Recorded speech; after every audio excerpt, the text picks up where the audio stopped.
This is just a game, this war. You and that Colonel Nicholson, you're two of a kind. Crazy with courage. For what? How to die like a gentleman. How to die by the rules. When the only important thing is how to live like a human being.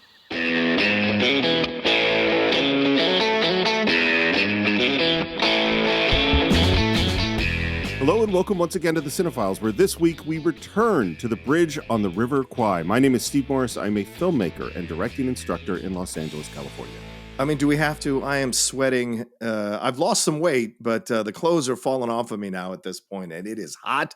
But this is the Outlaw John Roca, writer, producer, and host here in San Diego, and ready to walk into this quagmire of a camp here for a bridge on the River Kwai. I'm just glad we were able to trade your old microphones for some extra rations of food, because I think that's, going to help us survive here, because it's rough, man. They got a lot to say. Saito's got a lot to say. Yeah. Shall we just jump back into this film? Let's do it. So where we left off, Nicholson had won. Through strength of will, determination, and courage, he had essentially broken Saito completely and gotten everything he wanted, most importantly, that the officers will not do manual labor. And now, for the first time as essentially the commander of the work party, he is walking through the construction site of the bridge. Yeah. And of course, what the men have most been doing is conspiring to sabotage their own work so they don't complete the bridge. Yeah. And right away, you can see that Nicholson is looking at this differently. How many men in your party, Corporal? Well, I don't really know, sir. You don't know? Oh, sir, 12 usually, but, well, one of the men took sick very suddenly this morning, sir, and, well, it took 3 or maybe 4 of the others helped in the hospital, sir. Corporal should always know exactly how many men he has under him at all times. And it is quite obvious, particularly from his ridiculous winking, that he's trying to send a secret message to Nicholson. Yeah. Is Nicholson getting the message and ignoring it, or does he not even get it? I think this, I was going to ask you, at what point do you realize he is so caught up in the idea of the pride of building this bridge to the best of British ability and unaware of the situation as it's laid out? And this moment here is really interesting because I think he does catch what he's doing. He just kind of embarrasses him by saying to him straight up, like, stop doing that with your face or whatever. In essence, saying, I understand what you're doing. Cut it out. We are not here to play games. So that's what I think in that moment. He is essentially, by shutting him down, he's shutting everyone else down at his rank or lower who would try this kind of nonsense with him. Nicholson is one of those characters that, because he's, as we said in the first part, he's so heroic, he's so brave, he's so determined, he's loved by his men, he loves his men, he's great in all these ways. And watching what's happening with him, and I guess I actually have another question for you. Sure. If Nicholson had not gone through the trauma of being in the oven for weeks and the battle with Saito, do you think he would have gone in this direction that he's going to go and want to build the bridge perfectly? No. I think he is, as we talk about for people who come back from war or experience torture in war, sometimes their minds are not 100% right. And I think he comes out of this thing with a sense of duty and responsibility to give the men something to do, right? His logic is, these men aren't going to, idle work is the devil's playground, right? So he's trying to give them work so that they can feel proud, be motivated, be determined. So he's not seeing the bigger picture at this point. And I think because he's taking it one step at a time, and maybe in his mind, he's convinced himself this is a good way to kind of busy the men up, reestablish order here, and also feel some pride about building something in this war, even under these kinds of conditions. And I don't know. I think the torture has kind of turned his mind around about all of it. So in a way, he won, but Saito is still kind of winning. Do you know what I'm saying? Like, I mean, I don't know. I don't want to go off too deep on this, Steve, but like, we haven't been the same since 9/11 as a country, in my opinion. And that, although we won that war, we caught bin Laden, we did all this stuff, that attack has fractured us since that time 22 years ago. It has made people more afraid. It has made people more aware of the Middle East. It has made people more afraid of people from the Middle East. It has just changed our country in many, many ways. And I think, yes, we won that war, quote unquote, but we're still suffering the ramifications of that moment. And I think Colonel Nicholson, from being in that torture, is suffering the ramifications of that experience himself. Dude, I think you are right on the money. I was afraid I said too much. No, and now I'm trying to debate how much I want to say because I never made this connection that you just made, that it never occurred to me, and I think in one sense it's a stretch, but Sure. in another sense, yes, for sure. I don't think we won the war. I think I don't want to say the terrorists won.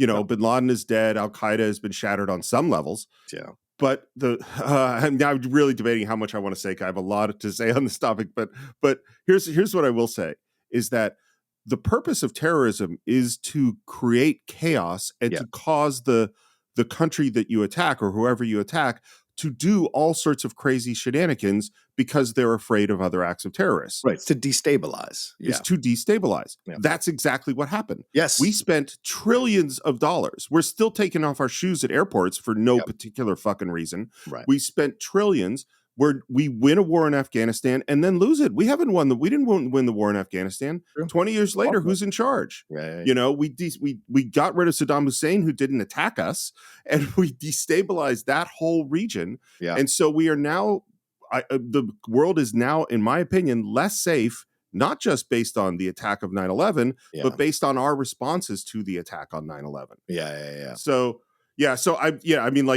obviously this is a whole other, this is a whole Cine-Files long, of course, we could do on Patreon at some point, but no, I think you're exactly on the money. And what's so great about Alec Guinness's performance is you can't tell what he decides exactly when he decides it. So like part of me goes, well, he sees that his troops are a rabble and they need to not be a rabble. Right. And the troops are unquestionably in better shape by the end of the movie after really working on the bridge. Yeah. Discipline has been restored. They're eating better. They're healthier. All that stuff is true. Right. So that's true. And what I don't know is if at this moment he's already envisioning the beautiful bridge that he wants to build, or if he falls in love with the bridge as he goes along. Ooh, I think he envisions the bridge when he's looking at everything, and when we talked about in the previous episode, when he retakes the power in that room from Saito when they're having dinner. When he takes a look at that bridge, he knows exactly who he's going to put where. He knows exactly what that bridge can look like because he's built so many of them. I think he's already got the vision, and he's just walking around there, making sure things are working in the order they need to be for him to complete the mission or the bridge. And it's so interesting to watch the officers' reaction because as they start to figure out, wait, you talking about really building the bridge? Yeah. Because he goes to Reeves, who's the engineer, and says, I say, Reeves. Yes, sir? Have you ever constructed a bridge across a stream like the Kwai? Yes, sir. Half a dozen of them. How would you get it underway? Get it underway, sir? Like, what are you talking about? Well, first of all, I wouldn't build it here. And they talk about how bad this location is, that there's no bottom on this part of the river, and that there's no way they could make the bridge hold. Right. With the sand. And then he asks to Hughes, who's his other officer, about how the men are being organized. And he's like, no, it's terrible. They're working against each other. I tell you, gentlemen, we have a problem on our hands. Thanks to the Japanese, we now command a rabble. There's no order, no discipline. And as they're talking, they have stepped onto a raft. Mm. And the raft is now going to get pulled out into the river as they continue this conversation. Yeah. This is what I would call a filmmaking flex. Oh, interesting term. Please explain. I've just invented it 17 seconds ago. So what I mean is that there's no reason this has to be on a raft, right? Like they're just talking, they could be talking on the shore and this shot would be a million times easier to coordinate. Now you're like in the middle of a river. You have to coordinate the timing. I don't know where the cameras are. Like it's all way more complicated and it's a great shot. And you know what I thought of this time? Do you remember there's a shot in Jaws at the beginning of the movie where Brody is talking to the mayor and they step out onto a car ferry? Yes. And the car ferry And again, there's no reason for them to have stepped onto this ferry to have this whole conversation. Right. And yet the shot is so cool. And only this time did I go, I wonder if Spielberg was thinking of Kwai, because I know he loves David Lean when he did that shot. Yeah, the homage. Yeah. Interesting. Our task is to rebuild the battalion. Yes, sir. It isn't going to be easy, but fortunately we have the means at hand. The bridge. Bridge, sir? The bridge. And then here is where we hear his philosophy. He says, we can teach these Americans a lesson in Western methods and efficiency that will put them to shame. We'll show them what the British soldier is capable of doing. It's the hubris. It's the arrogance in that moment to have total domination in the battle between Saito and him, and him trying to show that. In some ways, there are similarities to him and Saito after he comes out of that torture. And so in this way, I think is another example of it, because he wants to go too far in his victory over Saito. He wants it to be complete, You know what it is? He won, but he lost, because he won the battle, but deep down, he was shamed by Saito. Right. He was slapped in front of his troops. He was put in prison. He was tortured. All those things happened to him. I think he's walking around filled with fucking shame. Possibly. Over what happened to him. And now he's going, I have to shame them. Yeah, right. At least Saito. I have to shame Saito, if nothing else, yeah. And you see the officers struggling with the... I beg your pardon, sir. You mean you really wanted to build a bridge? You're not usually so slow in the uptake, Evans. I know our men. You've got to keep them occupied. Fact is, if there weren't any work for them to do, we'd invent some, eh, Reeves? That we would, sir. What's incredible here from these whole scenes that are stringing together, Steve, is he is so, in a way, compartmentalizing. Well, he's oblivious and compartmentalizing. Like, it's very obvious that his soldiers around him are saying to him, what are you fucking talking about? Yeah. And he is completely calling them out, like, and in a way, almost like taking these digs at them, which shows how far mentally he's kind of gone the other direction. When he's like, you're not usually that slow. It's like, what are you fucking talking about? You're the one that's, but they have so much respect for him. But again, this is an interesting thing about this film as well. The dangers of having too much loyalty, hero worshiping here with Nicholson, which is something we're dealing with now in our world constantly with celebrities, politicians. People are way too obsessed with hero worshiping that they forgive or explain away anything. And certainly we're seeing that here with Nicholson. Nobody has the guts to step up to him and say to him, you are an idiot. Stop this, right? Because, of course, the ranking and everything like that. Yeah. Also, the fact that they have so much respect for him and they just carried him out on their shoulders.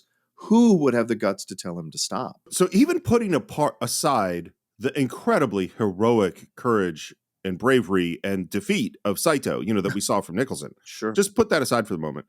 You served in the military. I did not. Yeah. But how shitty is it to serve under a terrible officer? It sucks.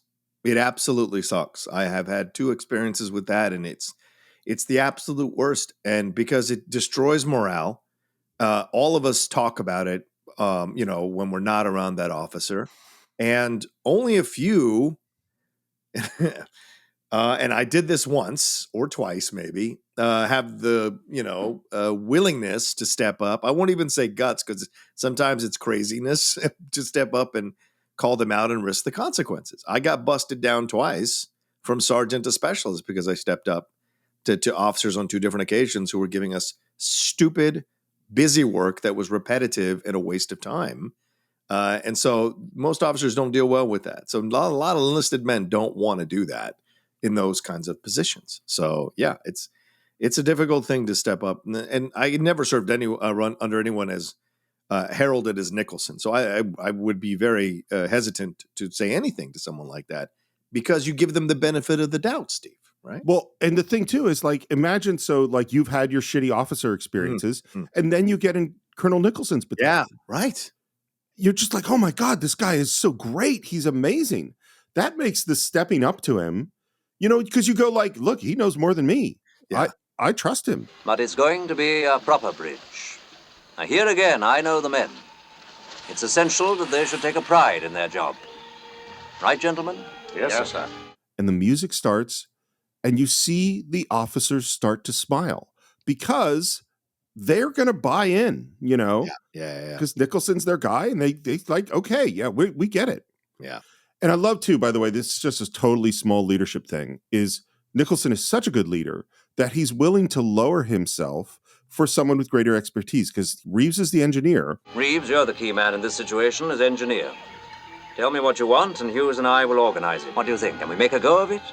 We'll do our best, sir. So he's saying, I'm the superior officer, but you're in charge of this bridge. And so you tell me what you need, and I'm going to make it happen. Yeah. That's great leadership. But he's also enlisted them in his mania as well. That's kind of the two things that he's done, delegated correctly, but also made them a party to his nonsense. Well, again, I'm going to say it again. Yeah. That is great leadership. Yeah, Enlisting you in my mania is, I mean, if it's like if we go off to, if you're going to go direct a play, you got to enlist the actors in your mania, Yeah, like Apocalypse Now. I got to enlist you all to come and shoot in this location. Yeah. Well, and the thing is, Apocalypse Now is a perfect example because there's every single reason that should have been a fucking disaster. Yes, 100%. And totally could have. And it's only by sheer luck in a lot of ways and genius that Coppola comes out with a great film, but it's like, and so then that reinforces, yes, I just have to enlist people in my mania and it's going to work out, Yeah. I like that. By the way, I like that phrase a lot. I'm going to keep quoting you there. Okay. And he says, we're going to figure out our plans and then we're going to have a conference to Saito. Cut to the conference with Saito. This scene is so good. Yeah. And it's so good because you have Sasua Hayakawa sitting mostly silently through this whole meeting. Yes. While they put on their show. Yeah. What do you think he's thinking during this whole meeting? Because they're all taking turns. Nicholson is running it. And it feels like for me that Saito is in a state of shame. I think this is the beginning of him heading towards the seppuku, which he was probably going to perform there near the end of the movie. You know what just occurred to me what I think this is? What's that? I think this is Saito's oven. Oh, man, that's great. Yes. He is stuck in this situation of his own making, and he can't get out of it because he's got to get that bridge built by a certain time or the Japanese will probably kill him. So, yeah, that's a great point, man. This is the suffering that he has to endure in order to get the thing that he needs to get, which is the bridge built. Yeah. And Nicholson's condescension and passive-aggressive little digs throughout this whole thing. I know, it's hilarious. It really is so terrible and funny. And of course, he's correct. The next point is somewhat unpleasant for all concerned, I'm afraid. I'm sorry to tell you that we feel the position of the bridge was fixed rather hastily and, I have to add, incorrectly. Incorrectly? Unfortunately, yes. Who fixed the position of the bridge? Yeah, Saito, with his people. Yeah. Yep.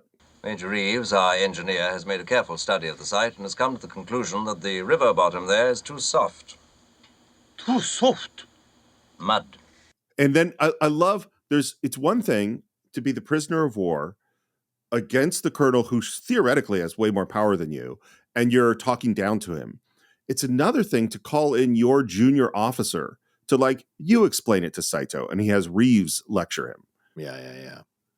And you also see, it's so funny because, because we just did The Great Escape, it's like, where the fuck did they come up with the paper and the pencils and all the things that they needed to for Reeves to do a survey of the riverbed, Yeah. 100%. And he's got, the soil samples, he's got everything measured out, and these moments are totally small, but they are totally Nicholson saying, I am actually in charge. When he says... Just a moment, Reeves, before you get too involved. Colonel, do you suppose we could have a cup of tea? Oi, acha. Hey, oi, acha. Hey, oi, acha. Oi.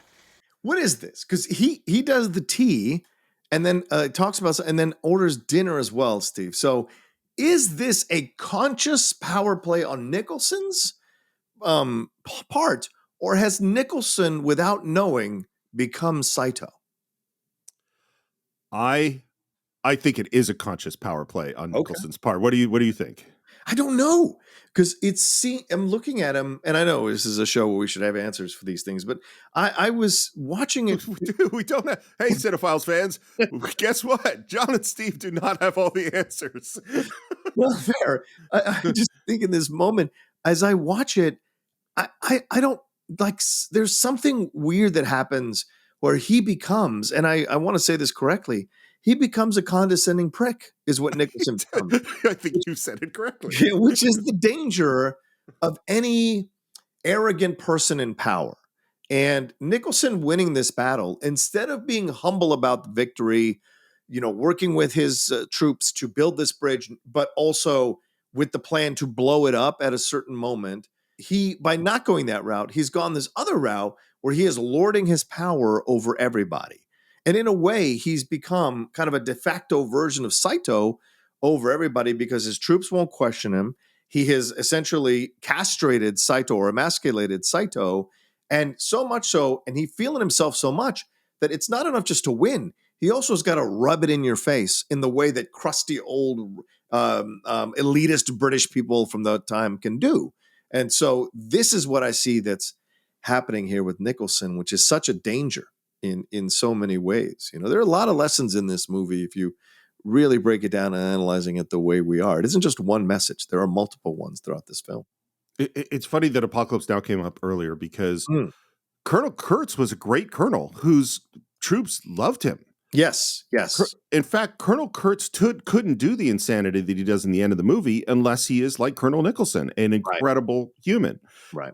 And so that great pride and that great discipline that allows you to be the great soldier and the great leader, when it turns the wrong way.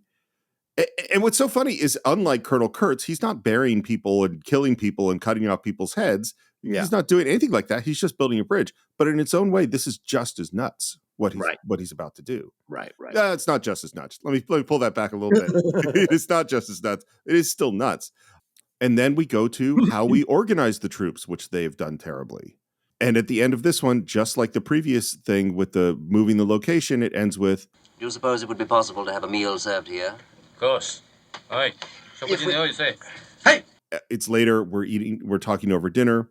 As most of the British soldiers will be working on the bridge, only a small number will be available for railway work. So I must ask you, Colonel Saito, to lend us some of your own men to reinforce the railway gang so that the final stretch of track can be completed as quickly as possible. And Saito, in a dead tone, says, I have already given the order. It's so great because it's like, dude, I get it. Because Saito is better than Nicholson is treating him. I guess that's how I'd put it. It's like he's not actually Nicholson's treating him like a fool, Yes. And Saito's like, no, I get it. I know what we're doing. I understand what's happening here. I've given some of these orders, Yeah. Instead of working with him, he's turning him into a lackey, which is not a good thing either way. Yeah. I love the dig too that he's increased the British men's quota, and he thinks about, and he says to Saito, I thought about making your guys' quota easier so it doesn't tire them out, which is basically saying, I'm worried that your men are not as tough as the prisoners of war who've been treated like slaves for months. Yeah. And Saito, in the same tone, says, I have already given the order. Well, the other great thing about this meeting, by the way, is it's treated exactly like a normal staff meeting that they could have under any other circumstances. Yeah. In fact, it mirrors the meeting we had when he first arrived at the camp there with William Holden's character and these other officers there with Lipton, I think, as well. So there's a little bit of a mirror to that meeting as well. It only remains for me to say thank you, Colonel Saito, for your kind attention. And are there any other questions? One question. Can you finish the bridge in time? Frankly, the consensus of opinion is that it's impossible. But we'll certainly give it a go. And then you've said this before of like, you can't resist that one last dig. I know. It's the difference between, I don't know. It's the difference between class and not class at times. So yeah. Well, and Nicholson, who is probably a very high class gentleman in many ways, just on the way out has to say, after all, we mustn't forget that we've wasted over a month through an unfortunate disagreement for which I was not to blame. But he is to blame. But anyway, I mean, of course they're both to blame. They both enter into that. And then Saito, I think, just in trying to get grasp one little bit of power, says, The meeting is closed. And everyone leaves, and leaving Saito alone at the table. Yeah. By the way, it's interesting. I never knew there were any protests or anger about this film. Oh, there was? I didn't know that. Oh, yeah, from the British soldiers. There were people from the British side who were upset about this film. Yeah. Yeah. So for the British side, they were upset that they would show collaborators. What they saw is Nicholson being a collaborator with the Japanese. From the Japanese side, you would think that they would be upset by the cruelty that was shown or the depiction of the Japanese as, breaking the Geneva Convention and all those things. That was not the upset. Yeah. The upset was they were offended by the depiction of Japanese engineers as incompetent. Yeah. And that the prisoner, because there is very much we, the British, are better than the Japanese at doing this stuff. Right. And the reality is the Japanese were not incompetent as engineers. The Japanese, they, despite the horrible treatment of the prisoners and all this stuff, they did this was an incredible engineering accomplishment building this railroad. There's no way defending any of the behavior of the Japanese in building the railroad. But yeah, so we have some British soldiers who were deeply offended by Nicholson as a collaborator with the Japanese. And then you have Japanese soldiers offended by the depiction of Japanese as incompetent. Well, I've been told that if you piss off all sides, you're doing something right. So, well, I mean, you know me, man. Like, I think sometimes we got to go into areas that people are going to have mixed feelings about to make great art sometimes, Yeah. And did they protest the book the way they protest the movie? I'd like to. I have no idea. I mean, I'm sure the book wasn't nearly as big. I mean, this is a huge, huge film. True. And as we're walking away, and I think this is one of those moments where of an officer trying to manage up without actually openly criticizing Nicholson. Because as they're walking away, one of the officers says, "Hope these Japanese appreciate what we're doing for them." That feels like a hint to me. Yeah. And Nicholson starts to say goodnight, and then Reeves, the engineer, comes up to tell him that the trees nearby are similar to the elms, and that the elm pines of London Bridge lasted 600 years. Yeah. And Nicholson's reaction. 600 years, Reeves? Yes, sir. 600 years.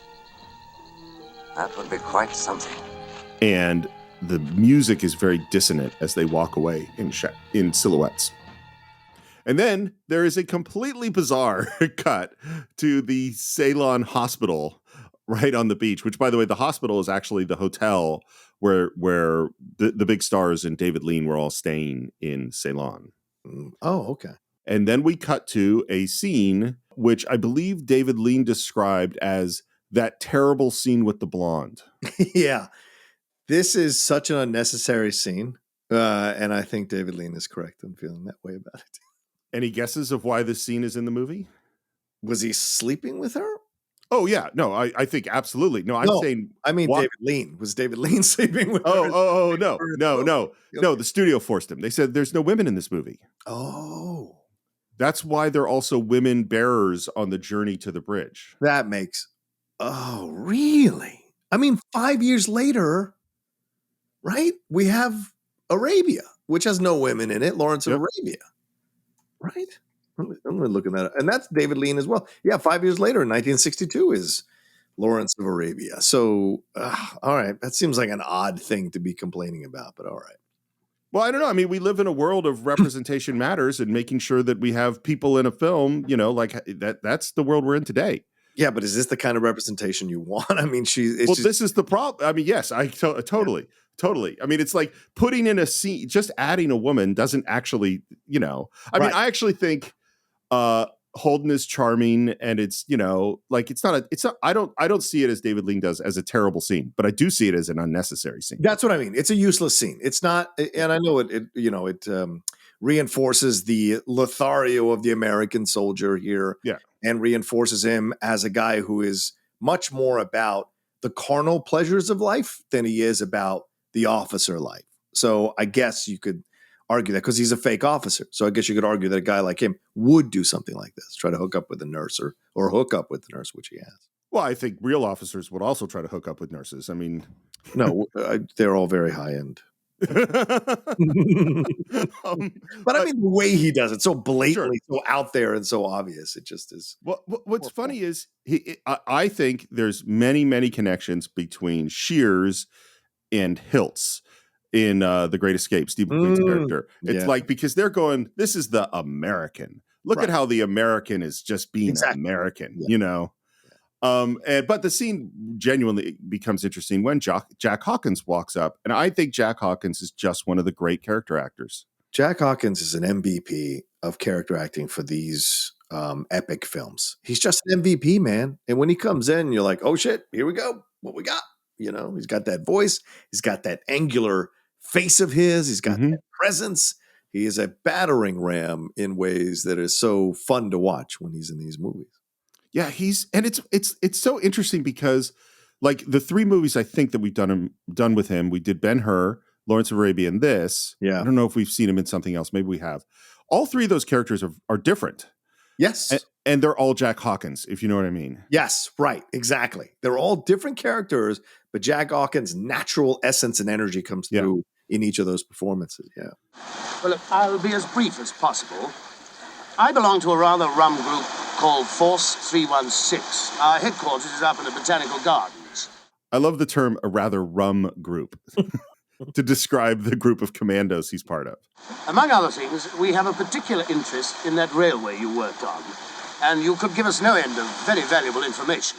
Obviously, Shears tries to talk his way out of it. Yeah. Finally, they agree that he's going to come up 10 a.m. tomorrow morning because, of course, he's going to spend the night with the nurse tonight.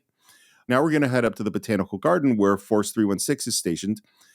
I think this movie, this is just such a bizarre turn for me. Yeah. And it's great because I think we needed relief from the bridge. You know what I mean? Yeah, right. Exactly. Yeah. We need time. But it's almost like a James Bond world all of a sudden. Yeah. Shears walks in and they're practicing explosion and they're guerrillas, you know, teaching each, you know, being taught how to attack and stuff. And we hear the instruction as he's walking through on this pathway. And then one of the students in the commando school runs up and attacks him. And he manages to grab his knife and he's on the ground. Yeah. And I love the instructor who runs up and goes, always use your knife immediately, Joyce. Immediately, man. You see? He's gained the initiative. Which A is a plant, because this is going to be key to this guy's character. And B, the moment of just... Wait a minute. I'm terribly sorry, sir. You're sorry. So am I, sir. I thought you were the enemy, sir. Such a very funny introduction for him to walk in. Yeah. And he explains that he's on his way to see Major Warden, which is the Jack Hawkins character. And, and again, this is just a funny beat, as he should be finishing his lecture at any moment. And then there's an explosion, and we hear, that's the end of his lecture. Yeah, exactly. Yeah. Which is a great introduction for a guy like this, right? I mean, the fact that he's doing these kinds of things. So Major Warden walks up. He's carrying some plastique, which we talk about a bit. Of course, we have to have the required beat where he tosses it to Shears, who fumbles it before we realize that it's not going to blow up. And we head inside, and he notices that Warden has been reading like the local papers in the local language. And he says, You read this? Oh, I taught Oriental languages at Cambridge before the war. So he is an upper class, intellectual, highly educated guy who's become a commando. Yeah. And you compare him to Nicholson, right? These are people who probably came from the relatively same class, but 2 completely different personalities in how they're approaching the war. One being the stiff upper class guy who's about the rules, and Warden isn't. Nicholson's about the rules. Warden is more about, he enjoys more the commando aspect of it all, the sneaking around, the attacking, these kinds of things, taking on these missions, the more dangerous part of the war. And so it's an interesting back and forth. And he's such a great energy when he comes in here at this point. It's interesting you say that, because I think he and Nicholson are very different. But I think Shears sees them as the same. Well, Shears. I mean, come on. Shears ain't the brightest bulb. Let me just put that on the table right now. Even though it's a very fantastic performance in Wim Holden, he's not the brightest guy. Well, I think. Do you think Shears went to college? If he did, he went. I don't want to say. I don't want to get in trouble. I went to community college, so I can say it. He might have gone to community college, if anything. I think he was a working Joe. I don't think he went to Yeah. college. I think there are many. Shears figured out how to survive in that camp. Mm-hmm. You know what I mean? Like, I think there are many smart things about Shears, but Yeah. there's a whole bunch of stuff that Nicholson and Warden have way beyond him.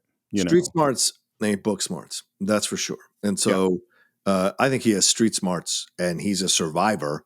He's like that survivor, skinny dog in the street that survives somehow while other dogs fall by the wayside. He's got that dog in him, and he'll sacrifice anybody to survive, which is a dangerous thing about Shears. But yeah, I don't see him as an intellectual heavyweight. No. I love, by the way, all the British sort of when they talk about his escape, it's like, oh, good show, bloody good show. And let me ask you this. Sorry, go ahead. Finish the scene, and I'm going to ask you questions. Well, I was just going to say that Shears always has a reaction to the good show stuff, Yeah. It's a little shame mixed in with some pride. But let me ask you this. Do you think because in the end, we know the end of the scene is that they know all about him and that they're going to recruit him, and they already got permission and fucked, right? Right. Do you think this is a whole setup? Maybe not the old dude who seems completely oblivious to everything, but do you think everything Hawkins is doing is just a whole setup to soften Shears for the blow that's coming?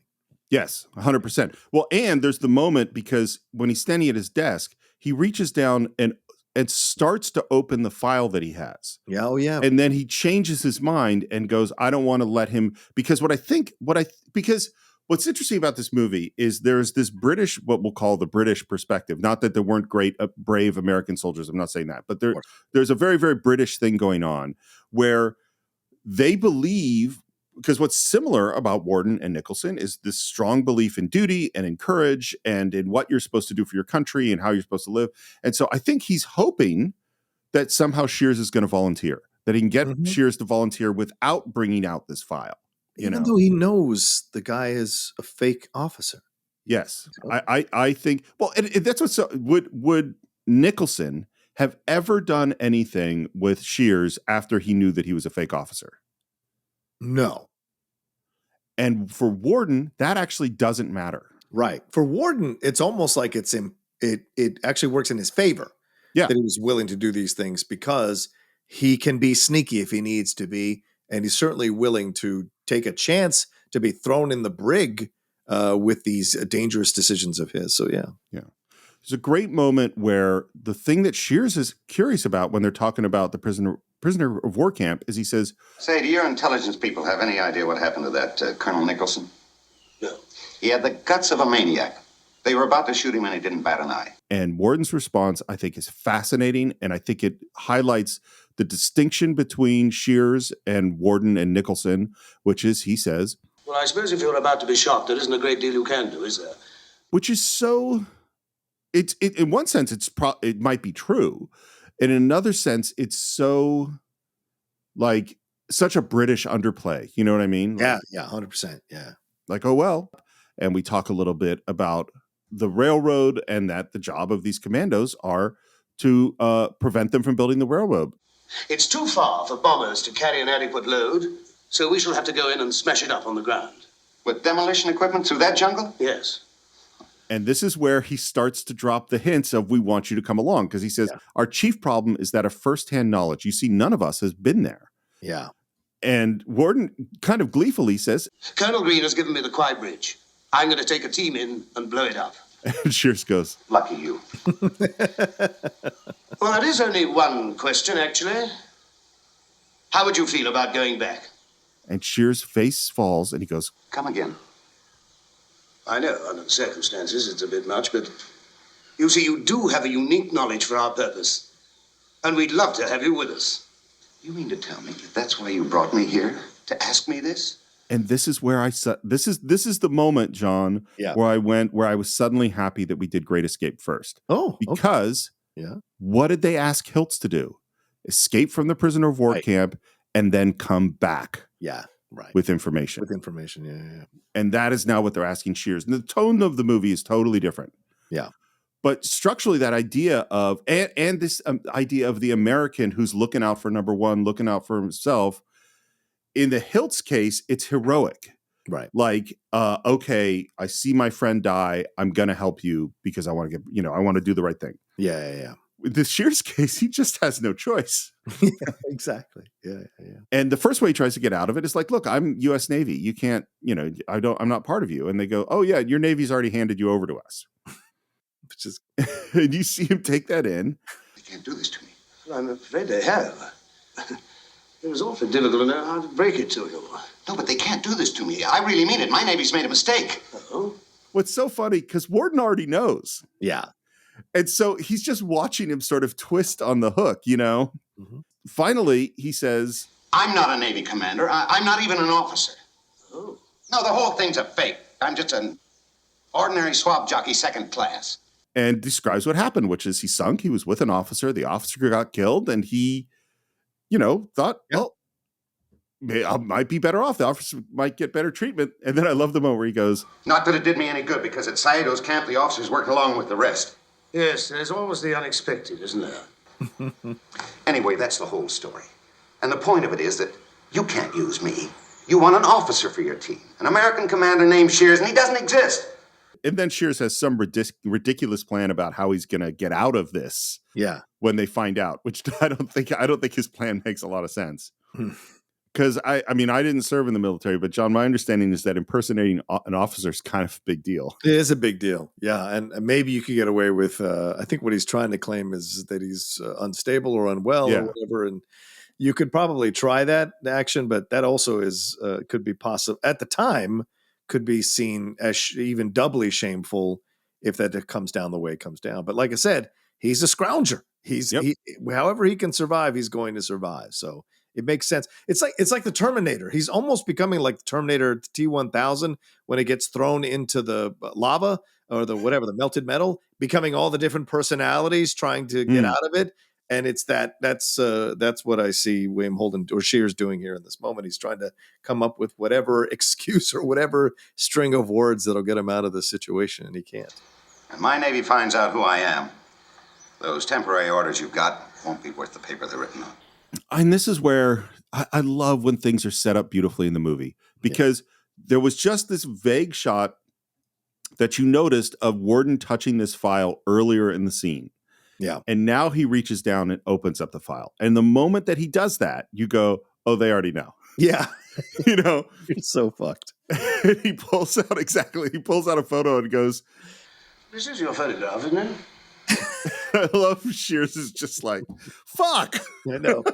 Holden's sinking face in these two moments when A, how do you feel about going back? And then B, when he pulls out the picture, are just perfect. Just really perfect reactions. Yeah. And I love the explanation. He says, your Navy's in an awkward position. In one sense, you're a blasted hero for making an escape through the jungle. But at the same time, they can't very well bring you home and give you the Navy Cross for impersonating an officer, can they? And I like, too, by the way, that he gives him a rank of major. He doesn't care. Right. It doesn't make, it doesn't make any difference. I'll wash everything away if you just help. Simulated major. That figures. And he drinks his drink. Well, as long as I'm hooked, I might as well volunteer. They say, good show. Good show. It's so funny because it is such a change from the first, hour and a half plus of the movie. And it's so enjoyable. Like it's just so like, oh, this movie is actually fun for this section of it. Yeah, it's a welcome change. But it's also great to set up the tragedy, right? You actually, because Shears was the sarcastic, not know-it-all, but kind of like, you guys, you got to try this guy. Okay, whatever you want to do. He ends up, stumbling into that village. He takes off and he looks refreshed. He probably took advantage of the food and the women and everything until he was strong enough. Got in that boat, stupidly drinks the water and gets dysentery, and is lucky to be found drifting in the water, not by the Japanese, but by the Allies. And he ends up in this situation. And instead of being, I should reflect on the decisions I've made, I should, make some changes, blah, blah, blah. No, this is just reinforcing his behavior. So he's hooking up with a nurse and he's out on the beach and he's doing these kinds of things. And then bang, everything comes to I don't know, everything, consequences come around and he has to finally pay for this living high on the hog that he's been doing, and now he's got to see what kind of hero he actually can be. So I like that they make him someone you actually want to connect with by the time this all happens. And like all good American stories, he is both the cool guy and the underdog at the same time. And so it just works. Yeah.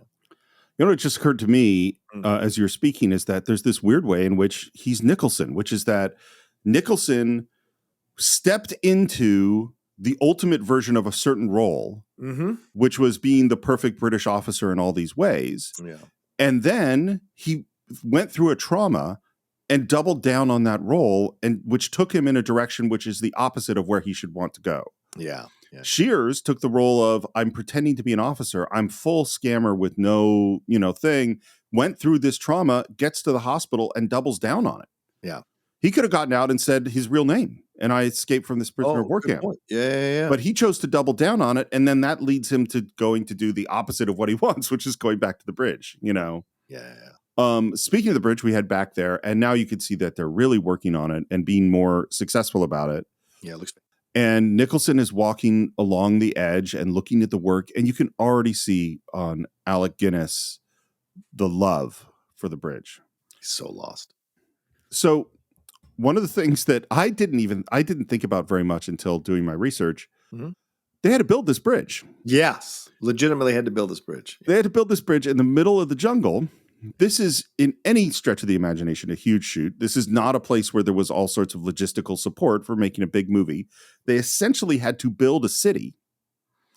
Then they had to build roads to the city. Then they had to start work on building the actual bridge, which they worked on for 9 months. Wow. 9 months to build this bridge. It's hundreds of people. I think there were 40 elephants. In order to build the bridge, because we're in the jungle and there are these huge storms. And by the way, the heat was really rough on the shoot, but what was really rough was the rain. Is because rain would shut you down. You have all this equipment that has to be covered and kept dry, all this stuff that can rust, all this stuff that can go wrong. And one of the things that the rain does is that the river would go up several feet in level when it would flood. And this would happen regularly. Wow. Well, that makes it real hard to build a bridge. So what they had to do first, they had to build a dam. They had to dam the river upstream in order to build the bridge downstream.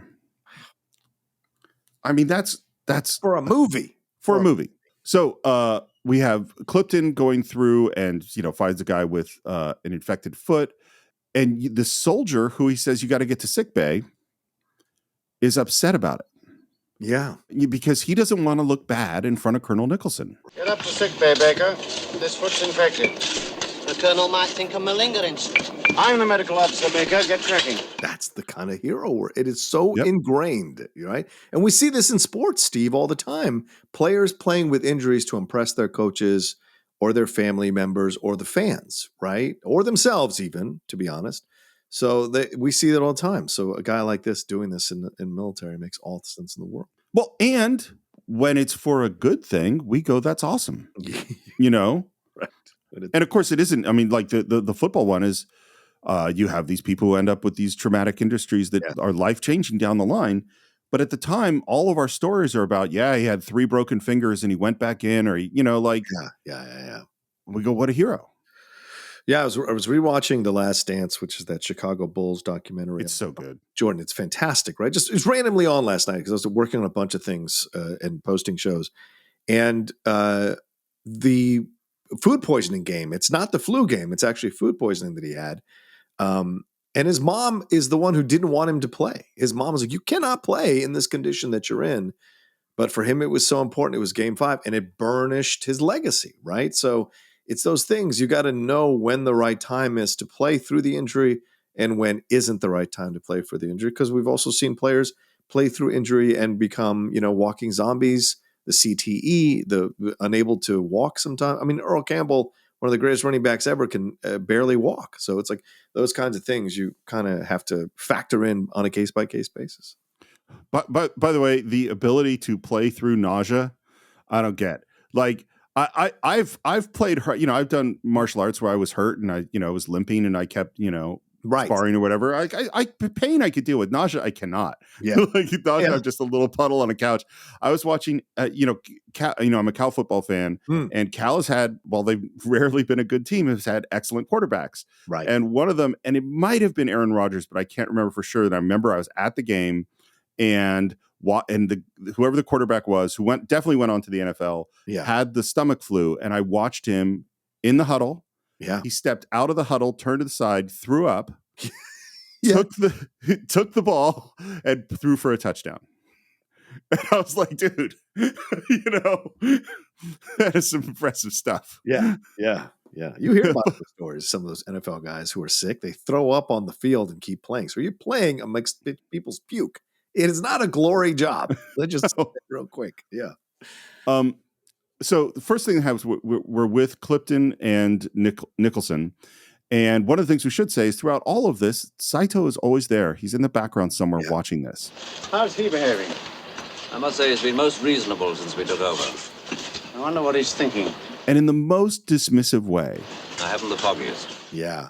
He just doesn't care to answer that question, which should be an important question for him, frankly. Yeah, well, Nicholson has deemed him a violator of the Geneva Convention. So in his mind, he's not a sportsman. So he does not have to treat him with sportsmanship. Yeah. So I think that's also what's going on for Nicholson in this moment, in these moments as well, is that he doesn't see him as an equal because he didn't respect him as an equal when he showed up at the camp. So why should Nicholson? It's so funny you say that because it goes back to the Geneva Convention versus the Bushido Code, because Saito didn't respect Nicholson because he had violated the code that Saito was raised to live by.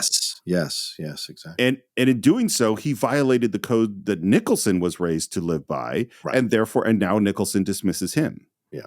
100%. And then Clifton does what we've been wondering about throughout this part of the movie, is he says, Sir, are you convinced that building this bridge is a good idea? Are you serious? Yes, sir. A good idea. And he talks about how the men's morale is high, the discipline is improved, their condition is improved. He says, they feed better and they are no longer abused or maltreated. That's all true. Well then, honestly, Clifton, there are times when I don't understand you at all. And we're sitting there going like, dude, you're building a bridge for the Japanese. Yeah. But Clifton is doing it in the best passive-aggressive way that he can. Exactly. During the situation. He's trying his best to get him to see the light, which is hilarious. I'll try to make myself clear, sir. The fact is, what we're doing could be construed as, forgive me, sir, collaboration with the enemy. Perhaps even as treasonable activity. Puts it on the table, finally. Yeah. Which is 100% correct. Yes. Are you all right, Clifton? We are prisoners of war. We haven't the right to refuse work. Which is literally what he did in the beginning of the movie, is refuse work. Yes, right. Because it wasn't on his terms. Yep. He says, I understand that, sir, but must we work so well?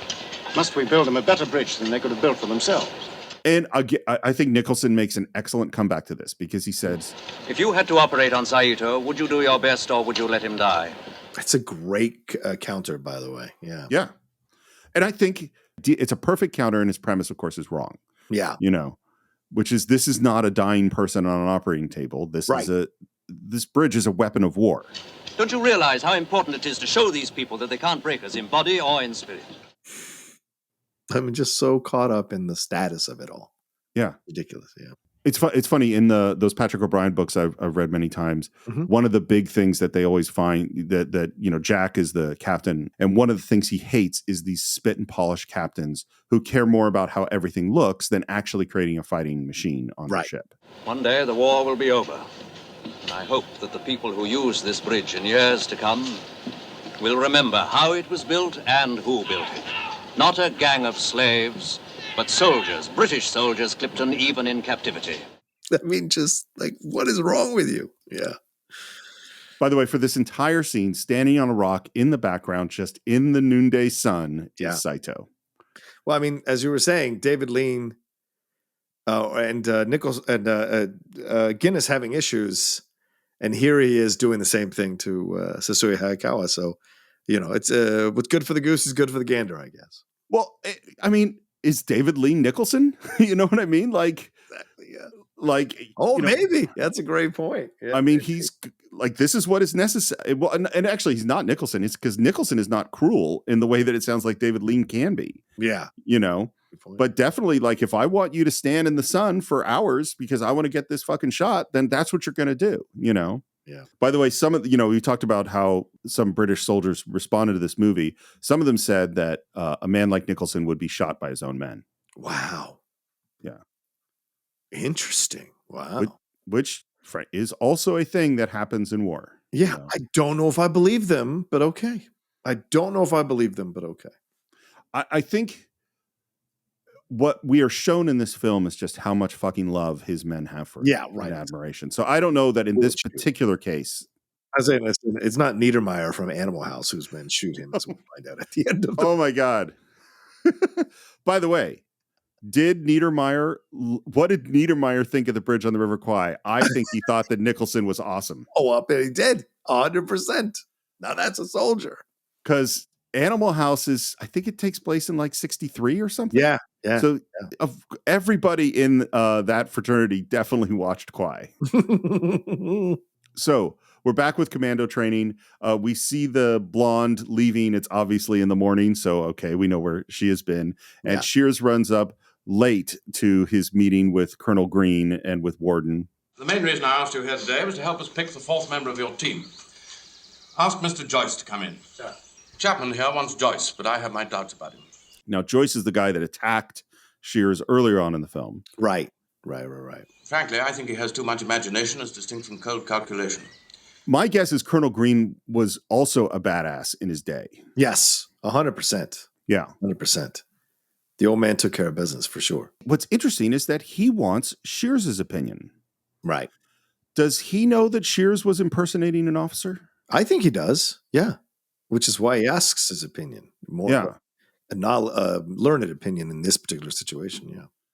Yeah. So they call Joyce in, and we find out that he's Canadian. He was an accountant in Montreal. And we have the Shears character, we have the Nicholson character, we have the Warden character, and now we get a different approach to honor and courage and duty and stuff like that in Joyce, which is he was bored. I just checked columns and columns of figures, which 3 or 4 people had checked before me. And then there were other people who checked them after I had checked them. Sounds a frightful bore. Sir, it was a frightful bore. So he enlisted in the Army, and then that wasn't tough enough for him, so he volunteered for Force 316. And Shears is like, you volunteered?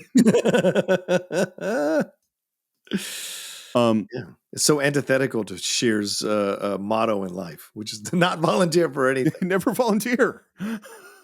That's like a basic rule, John.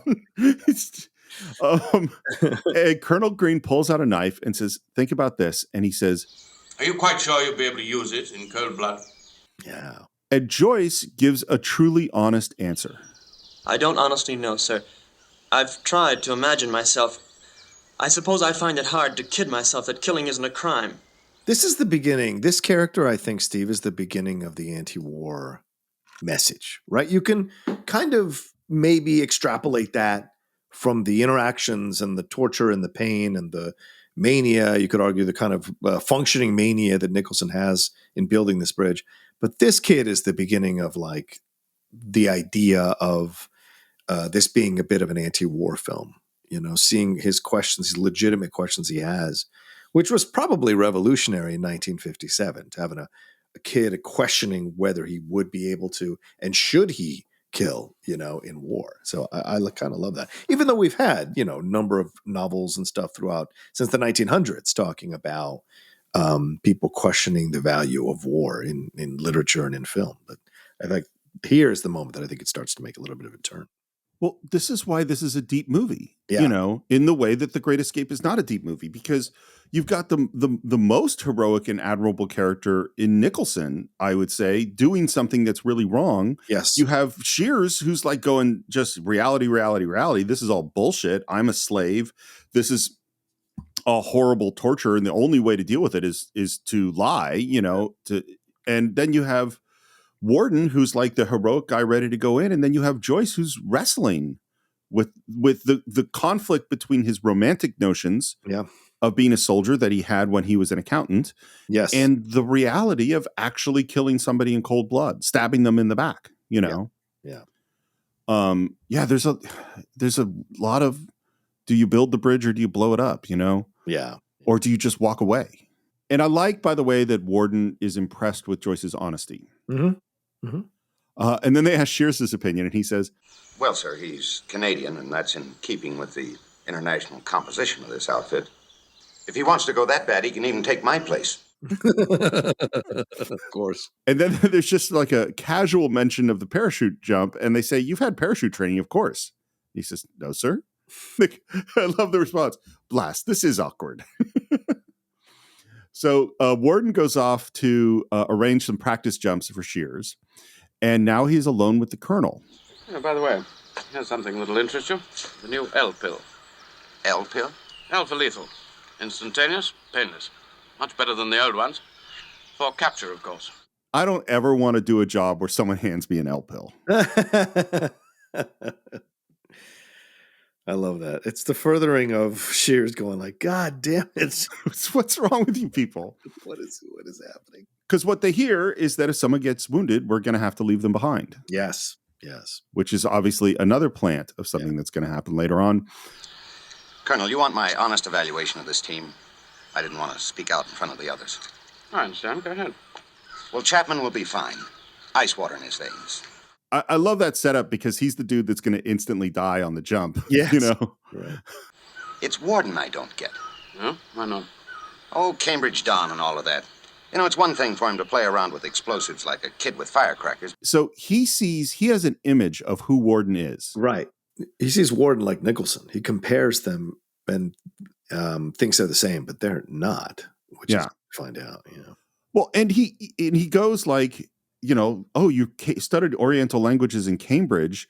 You must be soft on some level. Right. And it's so funny, too, because what's the next movie that Lean is going to do is Lawrence of Arabia, where T.E. Lawrence was a huge intellectual that everyone thought was soft. Yeah. You know, who studied languages and archaeology and all this other stuff and ends up being as tough a man as you could. And a guy who dealt in plastic explosives and blew shit up. Yeah. You know? Yeah. And this is where Green reveals, like, no, he actually was left behind enemy lines after Singapore fell and blew up all these installations and then was captured. Yeah. Yeah. So Warden, tough guy. Yes. And then Warden comes back and says, which I don't think makes sense, but is kind of hilarious. He says, They say in view of the time element, they don't think a few practice jumps would be worthwhile. No? No, they say if you make one jump, you've only got 50% chance of injury, 2 jumps, 80%, and 3 jumps, you're bound to catch a packet. The consensus of opinion is that the most sensible thing for Major Shears to do is to go ahead and jump and hope for the best. which is already hilarious. Yeah, ridiculous. And then Shears says, with or without parachute. And what I love about this joke is that from the American Shears perspective, this joke is, this is a stupid fucking plan. Yeah. Why would you have me do something like that? And for the British, they hear it as like a brave comment. You know what I mean? Yeah. Yeah. 100%. A jolly good show, you know? And they all laugh. And then Shears laughs too, but he does not think this is very funny. No. We pre-lap in the sound of the planes, which I think is a great choice. And we have the parachute jump, and we see the force chutes falling, and Warden and Joyce land. And then Shears, of course, lands in some water just to make it a little rougher on him. And then the fourth guy, who's Chapman, lands in the trees, and where we realize he's been killed. Yeah. We're brought to this village. We meet Yai, whose name is, I'm not going to pronounce it right, but it's MRB Chakarabandru. Okay. And we hear that he hates the Japanese, that we're going to have women bearers. And they said, why women bearers? And they said, well, because the studio insisted that we have more women in the movie, and that's why they're here. Yeah. Everything with women in this movie makes no fucking sense. Just no, it really doesn't. Can't be in a movie like this. I want to make that really, really clear. Everything with women in this movie, it makes no sense because they're turned into objects of desire. That's it. So they have no dimensionality to them. There was a way to maybe weave a woman into this that would have been interesting back at the base or whatever, the compound, but it wasn't done. So yeah, this is what we're left with. And Yeah. Everything we do with women going forward here in this is so weird to me in the movie. It kind of throws the movie off for me overall now looking back on it. I think it's totally weird. It's really strange. And I mean, you know me, it's like I think making a good movie is so hard that it's just sort of like everything that serves the movie stays in the movie. And if it doesn't serve the story, then it shouldn't be in the movie, you know? Yeah. And figuring out what does and doesn't serve the story is really, really hard. I was just thinking.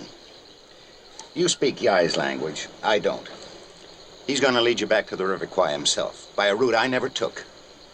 Will someone tell me why I'm so indispensable to this outfit? Still trying to get out of it. Yeah. Well, and the thing is that Shears is going to be indispensable to this outfit. Yeah. Without Shears, they actually will not blow up the bridge. Right. So now we're going to hike through the jungle. And I would say all of this is beautifully filmed. The locations are really, really cool. And I think from this point forward in the movie, I love everything that happens. But I would also say from a modern sensibility, it's slow, you know? Yes, it is. It is. Yeah. Because you have 6 long shots of them trudging through the jungle when 3 shorter shots would have done, you know? Yeah. To understand what's going on. And we have these moments, which is, you know, what you mentioned, of Joyce looking at the girl and saying, You're lovely. Lovely. and Shears walks by and says, Be happy in your work. Which is a Saito line. And the thing too, because the thing about these women bearers, they're just objects. They don't speak. That's what I'm saying. They're objects. Yeah. They have no dimensionality to them. Yeah. We get some leeches. Yeah. Which I once had a couple of leeches on me. It's not fun. I was swimming in a river in Israel. It's weird to have a leech. Joyce is trying to get the radio to work and it's not working. I can't seem to get a strong signal. I'll tell you what's wrong with it. It's wet, mildewed, corroded, rotten, like everything else in this rotten jungle. So before we get to what happens, would a British officer ever behave the way Shears is behaving right now? No, of course not. No. Well, I won't say, I mean, like there could be all sorts of British officers. Maybe there was the one, but like his behavior is so not an, I don't want to be here. I'm pissed off. It's bitching and moaning about your assignment, which is exactly what a swab second class would do, you know? Yeah, of course. Yeah. And of course, kicking the radio gets it working again. You might as well dump it. American ingenuity. And what they finally do get a message in, exactly. They finally do get a message in, and the message says that the bridge is going to be ready to be open, and there's going to be a special train with VIPs and officers on the 13th. And they say, you guys got to synchronize the blowing of the bridge with the train. If we set a faster pace, we could make it before sundown on the 12th. It's worth having a go for the train, don't you think? And Shears says, oh, by all means. Good hunting, good show, jolly good fun, jolly good. And they say, if you hadn't fixed the radio, well, you wouldn't know about the train. By the way, blowing up the bridge with the train on it, not in the book. Oh, wow. Yeah, there are commandos, but they're going to blow up the bridge, not the train. Gotcha. Initially, in the movie, they weren't going to blow up the bridge with a train on it. They were just going to blow up the bridge. Right. Then Sam Spiegel, the producer, gets a great deal on 4 train cars from the government or something and goes like, hey guys, I could get a tree. You want to blow up the bridge with the train on it? Well, the thing is they were building a really flimsy bridge to start. Right. Because nothing was ever going to have to go on it.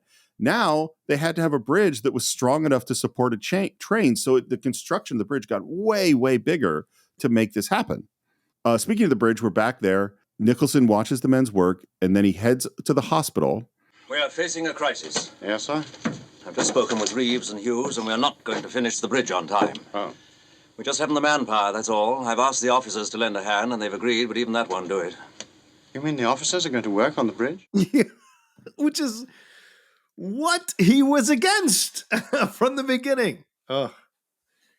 It's a perfect violation of its code. Yeah, of course. And it shows you that people in power will adhere to the rules as long as it serves them, and that when the shit hits the fan, some of them, I would argue, a lot of them, will break the same rules that they were telling you that they were 100% behind and would never break. And you're seeing it happen here with Nicholson suggesting us, and it is the full transformation of Nicholson into Saito in this moment. Full transformation. Do you think that Nicholson even realizes it? No, I think he's like like people talk about, once you've kind of bought into something, your mind completely changes, right? And like we said earlier, him being in that oven, something happened to him. And I think it's kind of brilliant that Lean doesn't show us scenes of him in the oven, like, those scenes that you would see in other films, Steve, where it's like, like fade in, it's been days.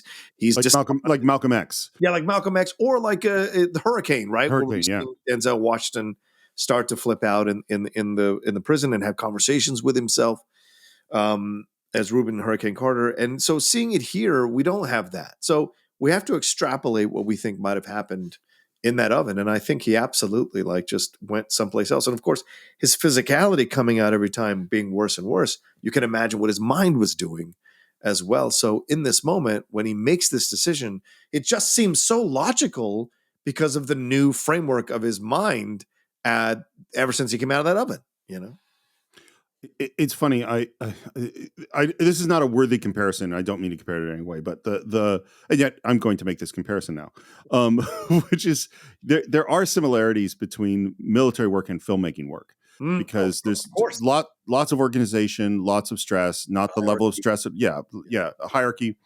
And what I learned doing things like Siren and doing like guerrilla kind of filmmaking early on is like, oh, the only thing that matters is what goes in through that little lens. What's on the left of the lens doesn't matter. What's on the right of the lens, how we got the shot doesn't really matter. It's only that we got the shot. And so I've always been, it's not that I don't, when I teach film school, I teach the rules. This is how you're supposed to do it. Right. But I also go but sometimes those rules are an impediment to doing what is the goal? What am I trying to achieve? What I'm trying to achieve is a good movie. In this case, what they're trying to achieve is win the war. Yeah.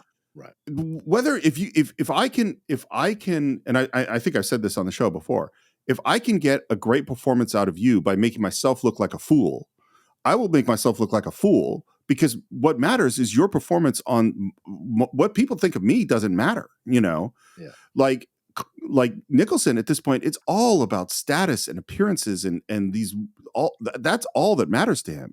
Yeah. Because it's not just the having the officers work is hypocrisy. What he's about to do is a whole other level. Yeah. Why don't you ask Saito for some of his men? Wouldn't dream of it. No, this is our show. We must make the most of our own resources. As a matter of fact, that's what I came to talk to you about, the sick list. And we go, holy shit. Saito's threat to Clifton to try to get Nicholson out of the oven and give up was to threaten to force the people on the sick list to work, which would lead to their deaths. Yep. And now Nicholson is coming to do the same thing. Yep. And and this is very Patton-esque. Oh, yeah. In his, which we've done on the show, he is no medical professional, but he is going to decide who is faking being sick, in his opinion, and who is actually sick. Look here, sir. There's not a man in this hospital who doesn't belong there. Now, don't jump to conclusions. No reflection on you, but there are always a few malingerers out there. Be honest now. Keep an open mind. That's all I ask. This is, and to use the word again, sick of mental mind for Nicholson to do this, which is why what this all leads to, this is the beginning of the fucking deep slide of Nicholson to the moment where he falls on top of the detonator there. But it is, it's how can I say this, Steve? I want to say this correctly. The construction and the pacing of how they get us to this moment, because we feel it's a tragedy that he is doing this, but we're still sympathetic and we still care about Nicholson. When he starts to violate the rules that we were championing him standing by at the beginning of the movie, the first hour of the movie or so, that is when we start to lose the tragedy aspect of this all and start to actively root against him completing this bridge and wanting someone to stop him. Yeah. It's such like it was Saito in the first hour. Yeah. Exactly. And I love he goes into the, where the men are, and he goes, "No, what's the matter with Haskins?" Yeah. And Clifton says, "He's got amoebic dysentery and blackwater fever. His temperature was 104 last night." Right, I see. And Nicholson is a little bit disappointed. Yeah. He has to acknowledge that I guess I can't make that work. Yeah, fine. And the next one. Leg ulcers. I may be able to save the leg if I do some more cutting tonight. Do you really want to send him out to work, sir? He's looking around to find a man, and finally... And that man there? His arm's infected.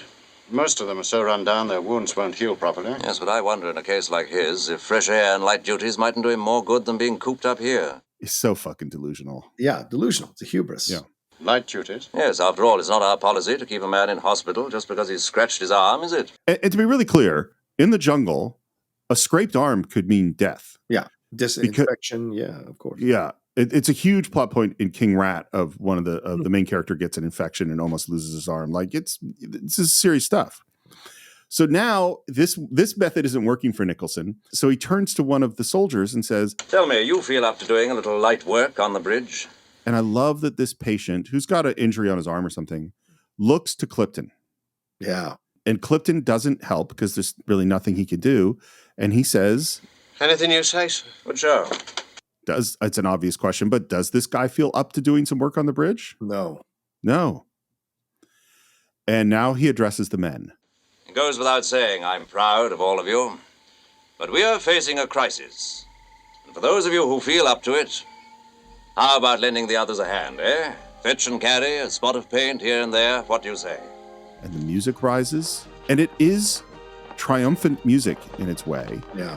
And to this rousing music, the wounded men slowly get up as we track them marching outside of the hut, through the graveyard, back to the bridge. Yeah. And to me, it's the contrast of the triumphant music with what we're seeing.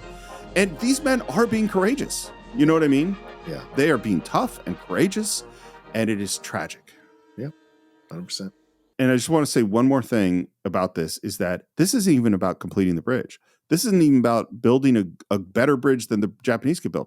This is about making the date so the Japanese train with Japanese officers can cross over the bridge on time. I'll go one better. This is about Nicholson's ego. Oh, yeah. 100%. 100%. And of course, who is watching? This person who's become kind of a specter throughout this film at this point is Saito watches this. Yeah. What's going through his head as he watches the officers start to work and the sick people now march out of the hospital to go work on the bridge? Well, I mean, it's a good question, because is he looking at this like, wow, he got them to do what I couldn't get them to do, so am I even more of a failure than I think? Or is he looking at this as looking at his own behavior mirrored back at him? And maybe because, as we said earlier, he was an artist who was forced to join the military, maybe this is a real eye-opening experience.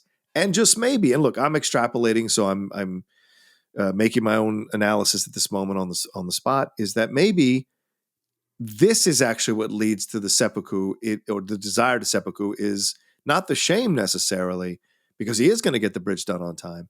It is watching his behavior mirrored back at him through Nicholson, and the shame he must feel of the things he was making other people do, and how he was disregarding the humanity of other people simply because they had surrendered or they were from the opposite side of the fence. I'm also going to extrapolate in this moment, yeah, because I kind of go back, and again, we don't really know what Saito's background is, but my guess is his father served in the military the way that Hayakawa's father did. He didn't want to do this. He was forced to do this, but I think he obviously came from some kind level of privilege, because otherwise he wouldn't be an officer. He wouldn't have been able to go study in London. And from those positions, you'd go like, I'm sure I'd be a good officer. You know what I mean? I could do the thing. And so he comes to do the thing. And then the thing doesn't go very well for him. He's actually not that good at it. And then he's now watching this guy who's his enemy do the thing way better than he ever could have done. Right. You know? And so there's this weird, like, oh, I'm succeeding. The bridge is getting built. We're building a great bridge. Mm-hmm. On that sense, I'm winning. But on this other sense, I'm totally shamed by this, constantly and consistently shamed. Because I have nothing to do with it. Yeah. And I'm aware that I have nothing to do with it. Yeah. The bridge is, in fact, getting built better without me. Yeah. Than it was when I was doing stuff. I am worthless. Right. You know, we go to this sequence that I will say I think is beautifully filmed, is very interesting, and I don't understand it, which is the women are soaping up the guys and they're frolicking naked way in the background, and it's weirdly romantic, and I don't get it. Yeah, none of it. I don't even want to talk about it. So yeah, we can move on.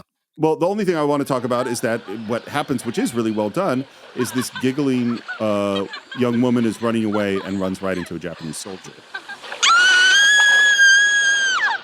And this turn, I think, is great. I think the scene is weird, but going from the idyllic scene into, she screams when she sees the Japanese, and then our guys just wipe them out. And we cut to this shot of blood all over the rocks. The huge number of bats fly away, which is crazy. Yeah. By the way, they got the bats to all to fly by firing a bunch of rifles. And what you don't see in the film, but apparently was fairly disgusting, is when all these bats took off, they all urinated. And so everyone was covered in hot bat piss. Oh, shit. Yeah. Nice. But the shot of the blood in the water and the dead Japanese is very powerful. And there's one guy left. And Joyce and Warden head off to kill him. Use your knife, man, or we'll be shooting each other. This is how you set things up. Yeah. Setup number one is he doesn't use his knife quickly enough on Shears when he tackles him. Right. Setup number two, will you be able to use this knife in cold blood? I don't know, sir. Now we're in the third part. We have to use our knives.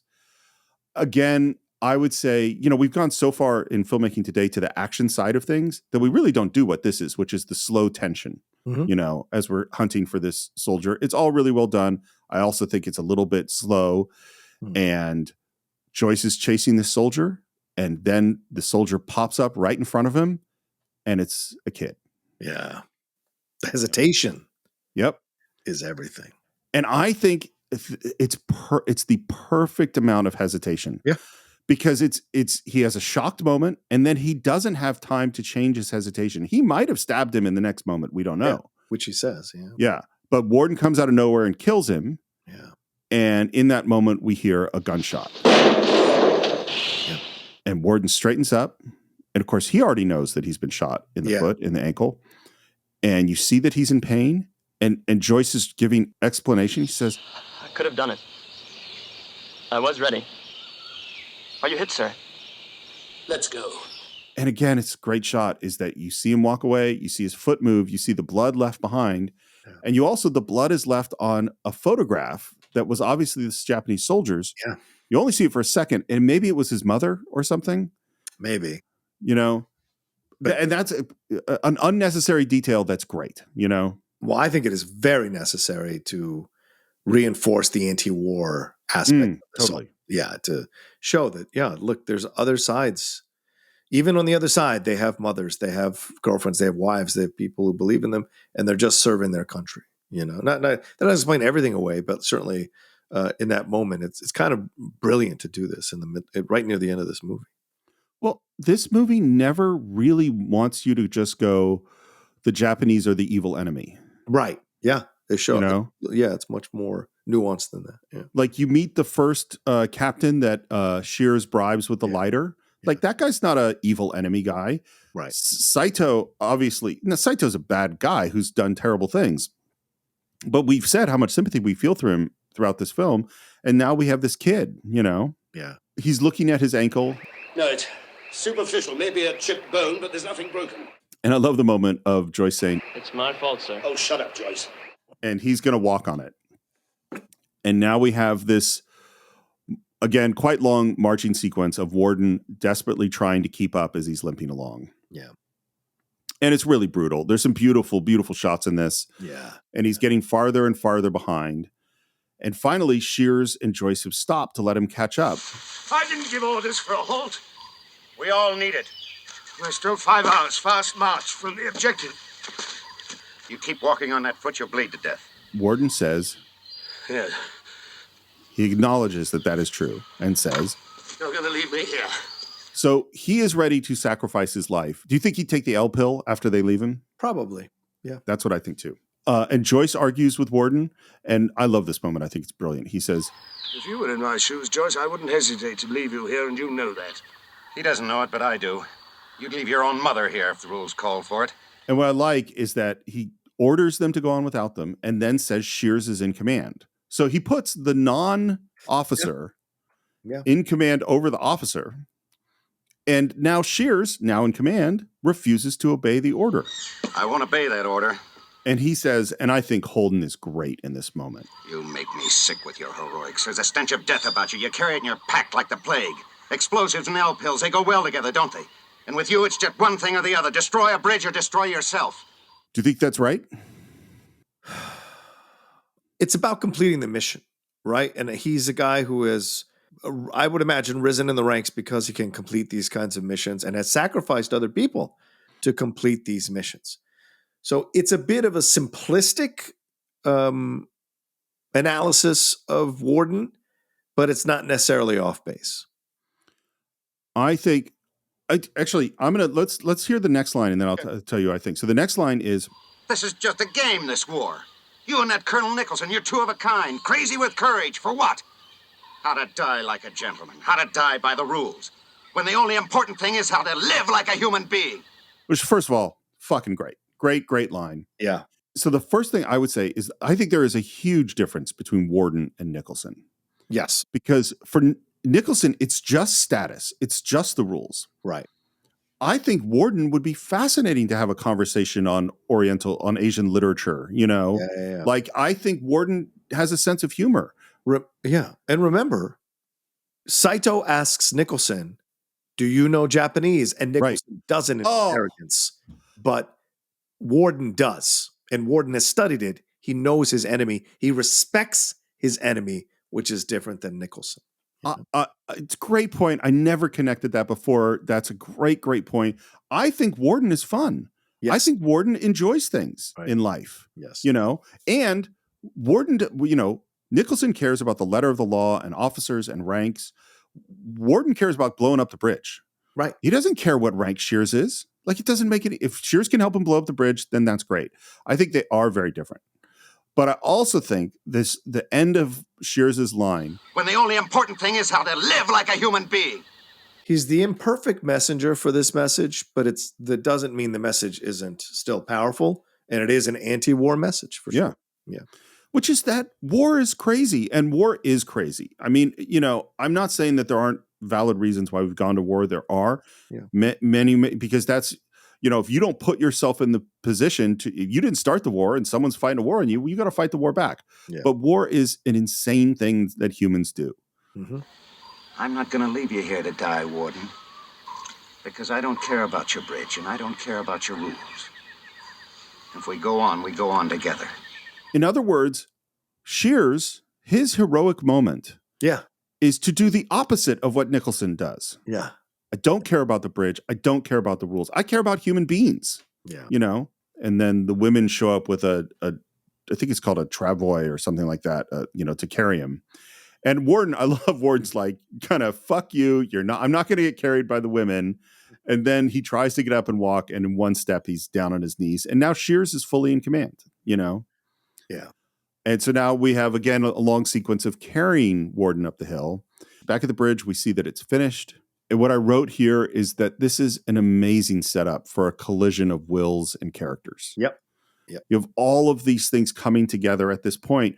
And what's so great about it is there isn't any way to feel that feels 100% correct. Mm-hmm. You know what I mean? Mm-hmm.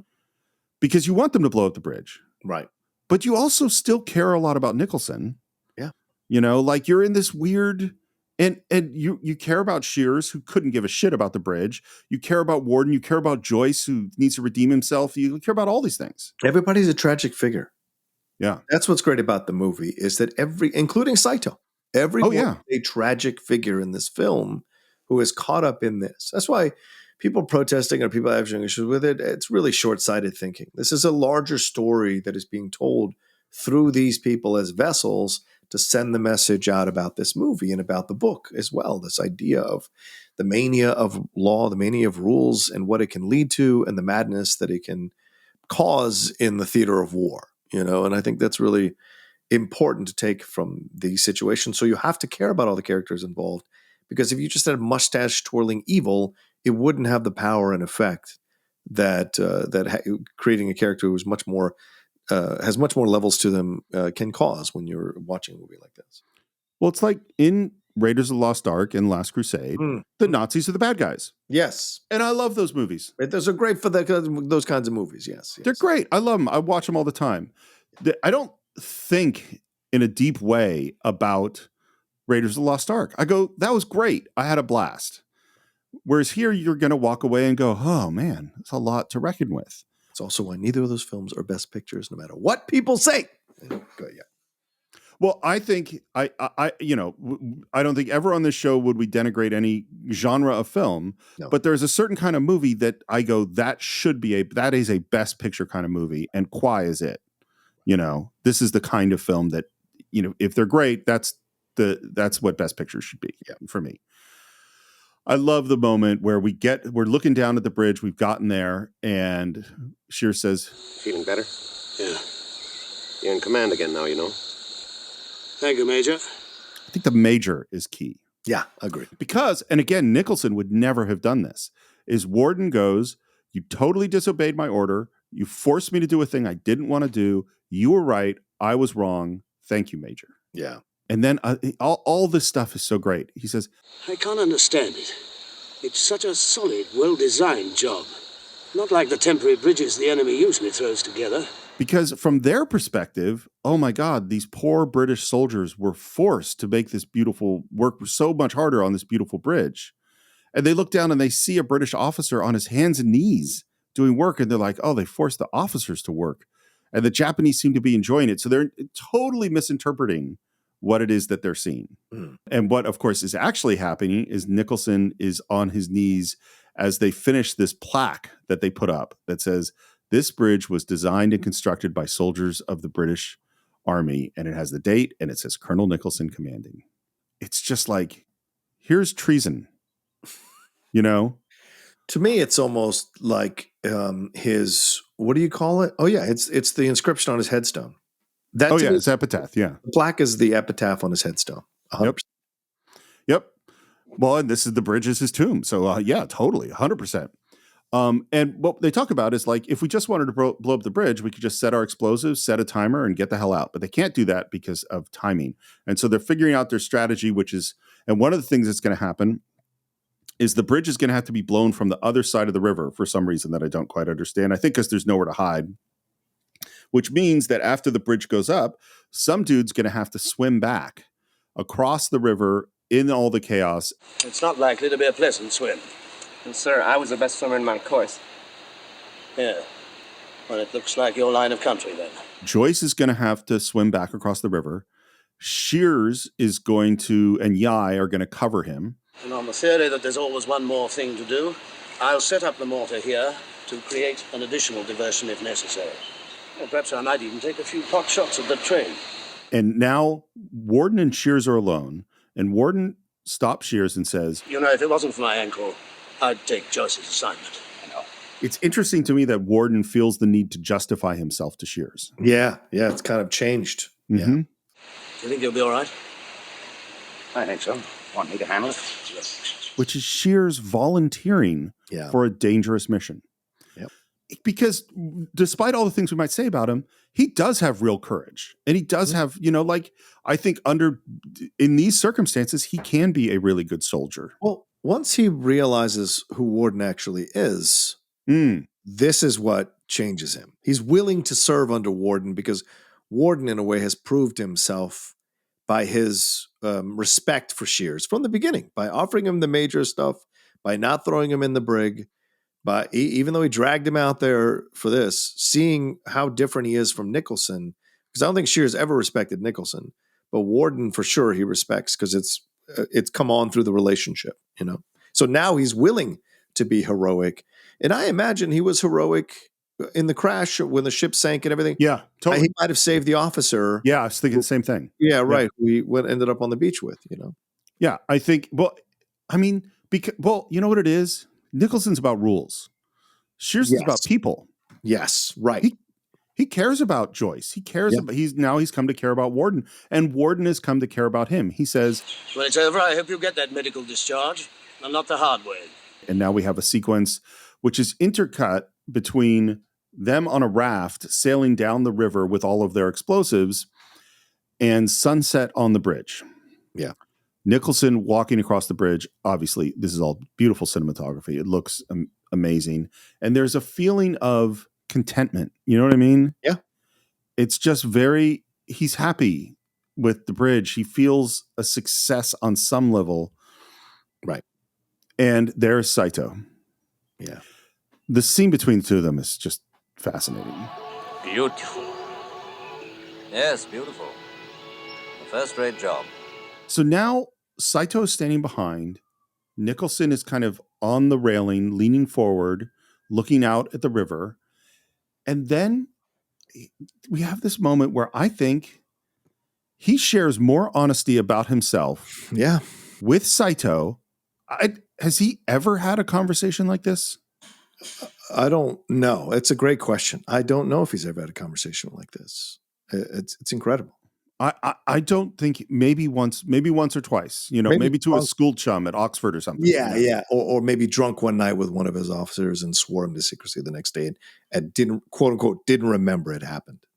Maybe, although I can't imagine Nicholson getting drunk with his officers. He seems like the kind of guy that always knows exactly when to stop, Yeah, maybe. He might be right. But, anyway, he says, I've been thinking.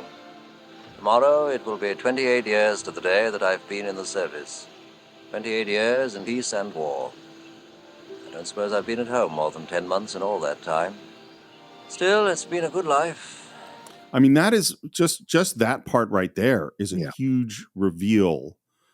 Because you don't bring up a thing like that, even if you say I wouldn't have had it any other way, unless you're having regrets and thoughts and doubts, Yeah. And the camera pushes past Saito towards him. Again, he's only in profile, and it's a profile from behind, so it's you don't see much of his face. But there are times, suddenly you realize you're nearer the end than the beginning. And I'm like, dude, you're way nearer the end. You don't have long left. It's great foreshadowing, yeah. And you wonder, you ask yourself, what the sum total of your life represents. What difference your being there at any time made to anything. Or if it made any difference at all, really.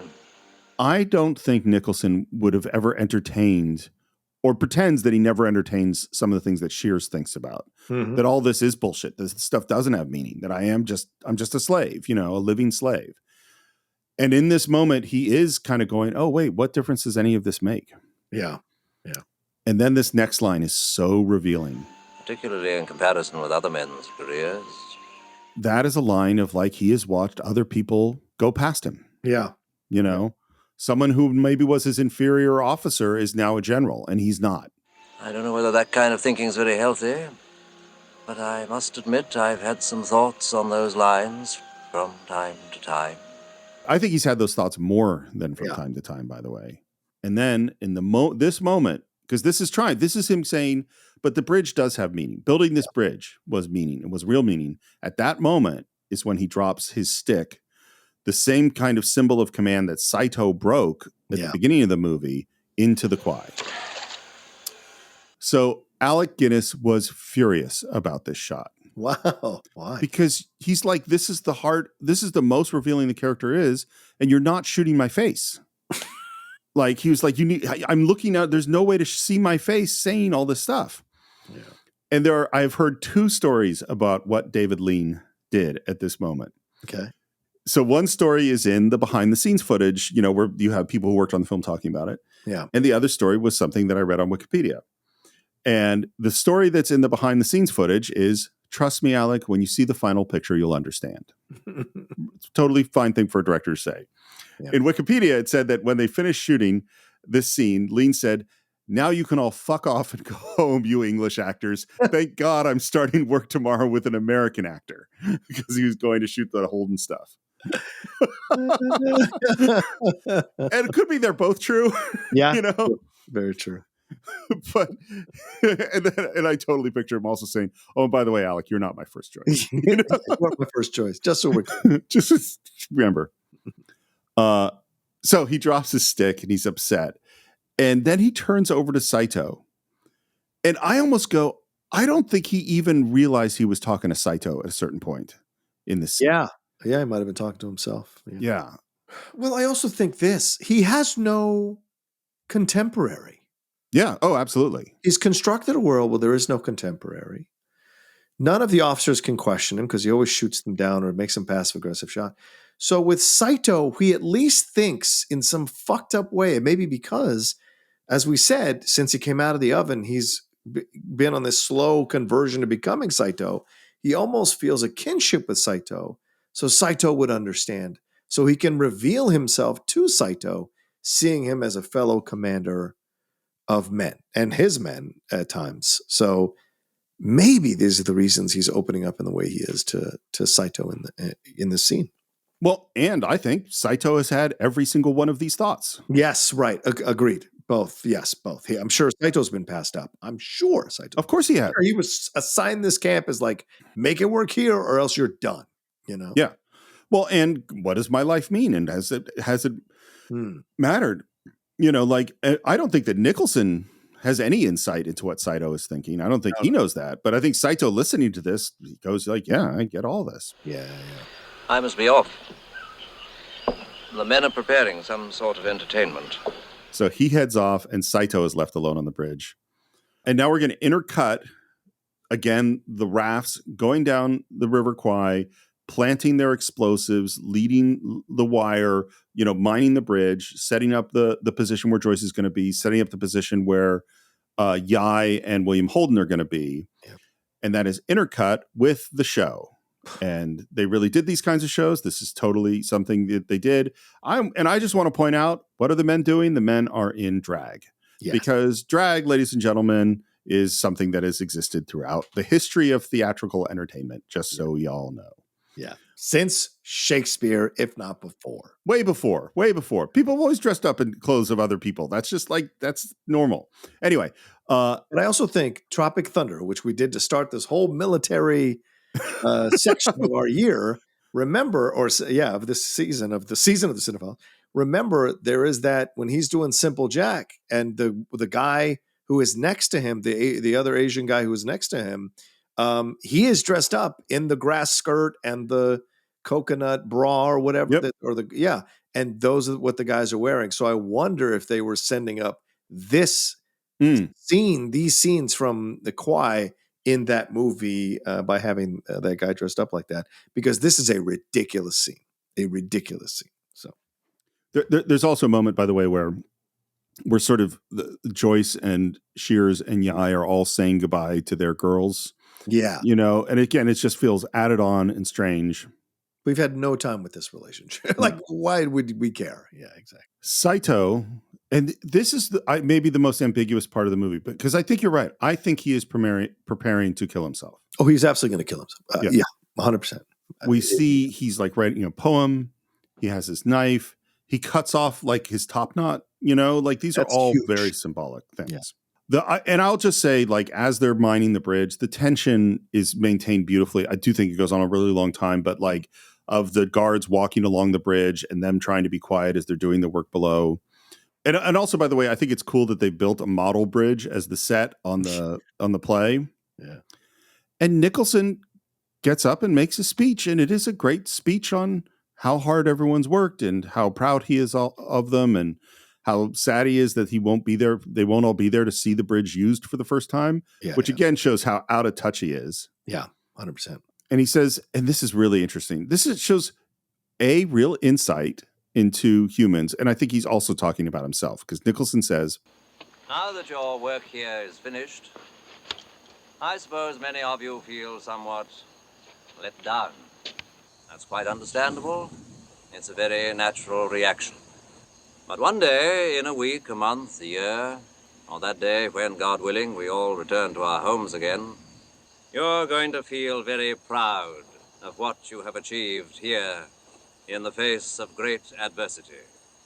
What you have done should be, and I think will be, an example to all our countrymen, soldier and civilian alike. You have survived with honor. That and more. Here in the wilderness, you have turned defeat into victory. What are your feelings of this speech? It's, as you said, it's a beautiful speech. And I think I think the way the film is constructed, it makes sense to do the speech here. Because when we saw him sliding into the mania and questioning the soldiers, the sick soldiers' fitness and all this stuff, we weren't liking him too much. But then we get this self-reflective moment on the bridge, and we start to see a little bit more of Nicholson, right? And by the way, we haven't had any kind of quiet moments with Nicholson. We've had plenty of private moments with Saito to develop the sympathy for Saito. With Nicholson, this is as close to a private moment as we get with him in this conversation with Saito. So now we start to maybe feel or go back to feeling the sympathy for him that we felt at the beginning of the movie. And then he delivers the speech, which is really sweet. So this is a smart construction, script-wise and directing-wise, to reacquaint ourselves back again with feeling sympathy for Nicholson, so that when he which we're going to get to here in a second, when he finds the wire and starts and essentially almost foils their plans, and he falls on the detonator, it has much more resonance because we were able to glimpse again the humanity behind Nicholson. Well, and I think in this speech, I mean, this is everything he says is basically true. Yes, you can have people that did work really hard and did heroic things under difficult conditions and have that be all for the wrong cause. Right. It's Nicholson saying to do it that was wrong. It's not what the men did. What they did was everything that Nicholson says that it was. Yep, 100%. So we set Joyce up in his spot, and Shears is with him. Professor says there's always one more thing to do. I can't think of what it could be, except to wish you a long and happy life. Thank you. And they shake hands. Yeah. And Shears swims back across the river to Yai. They're all set up. And then it's morning, and Warden looks down, and there's they do a great job of making you feel like something's wrong. Yeah. Something's not right. And what we realize is the river has gone down, which, as I said, this happened regularly with this river, would go up and down, and that now the wires are exposed. And I love Joyce looking and seeing that there's all that wire on the beach in front of him, and just like as quietly as possible, trying to toss a little bit of sand to bury the wire. We have a ceremony cutting the ribbon to open up the bridge, and the men march off whistling. I love that Shears smiles, because his introduction to these men was them whistling as they came into camp. That's and now true. They're whistling heading out of camp. Yeah. And Warden says, and they're all separated, so Warden can't communicate with Joyce. And he goes, "Don't wait for the train. Do it now." But Joyce, all alone, he knows the orders are to blow up the train. And so he's waiting. And we see Clifton and Nicholson on the tracks. And Clifton says, you know what? I don't want to be here for the train coming. I'll go up and watch it from somewhere else. Why, you'll get a better view from the bridge. Oh, it's hard to explain, sir, but I'd rather not be a part of it. As you please. Honestly, Clifton, sometimes I don't understand you at all. Nicholson is just so delusional. Yeah, still delusional. Even though we've had these sweet moments with him, still delusional. But Clifton's like the guy. Clifton's like Bill Murray dropping the clubs after the lightning hits after the lightning hits the Reverend in Caddyshack. He says, "I don't want to be here for this. I'm getting out of here because I don't want to be court-martialed along with the rest of you." Yeah. Again, another historic moment on the Cine-Files. This is the first ever Caddyshack Kwai comparison. And there's a really interesting moment, by the way. Everything's kind of getting ready. The train, we know the train is almost here. We see Joyce is readying the plunger. Morden is ready with the mortar. And then Saito pulls out his knife. Do you think he was going to commit suicide as the train, like right now, like in front of everyone? Yes. Wow. And it's subtle. Like it really isn't a thing that Lean is trying to make everyone get. But I think that's what's happening too. Yep, 100%. And Nicholson is looking around, and then he sees the wire. And he's trying to figure out what it's doing, and the train is coming. And I think the tension build is just amazing. So well done. Yeah. And they see Nicholson see the wire, and they're like, what the hell is he doing? He's walking up to the Japanese. Colonel, there's something rather odd going on. I think we better have another look round before that train comes across. So Saito, who was about to kill himself, we think, is now not going to do that because they head down to the water. He's gone mad. He's leading them right to it. I love the way they shoot him finding the wire and lifting it up. And you see the wire come out of the sand, curving back towards Joyce. Yeah. And Joyce, no idea what to do. Like, I think at this point, my gut is if it had just been the Japanese coming to find them, he actually wouldn't hesitate and would kill them. Right. But now it's a British officer and a Japanese officer coming towards him. Yeah. And we see the train for the first time. It's coming. They're getting real close to Joyce. And we hear Shears say, "You've got to do it, boy. You've got to do it now." Pulls out his knife to demonstrate. Colonel Saito, have you a knife? I've just realized the bridge has been mined. Mine? And at that moment, Joyce does come out of the rocks with the knife and kills Saito. Good boy. Yeah. So, do you feel sympathy for Saito that he gets killed in this way? No, actually, in a weird way, I don't. Okay. Yeah, because it's so you know what? I do. I guess I do. That's why this movie's so complicated, though. That's why I'm hesitating, because I'm glad that Joyce got to redeem himself on some level. It is totally the right choice in terms of Saito is the bad guy. And I also am like, Saito was going to kill himself. And in some ways, he got to die like a soldier. Yeah. You know what I mean? Yeah. So I have this. So that's why I have these really weird set of complicated feelings about it. What's your feeling? Yeah, I think what you said there is my feeling, that he was set to take his own life, it seems like. Having Shears kill him and stab him from behind, by the way, ends up giving him an honorable death for his family. Yeah. So in a way, for all the negative stuff that Saito did, I'm sure he did some negative stuff in the war. We've gotten to know him as a character in the construct of this film. So there's sympathy here. So his death is much more of a tragedy when we see it, but also a tragedy that in the end probably works for Saito's family and Saito's legacy in this way. So, and then we go from here, because Shears is completely shocked that Nicholson is pissed off about this.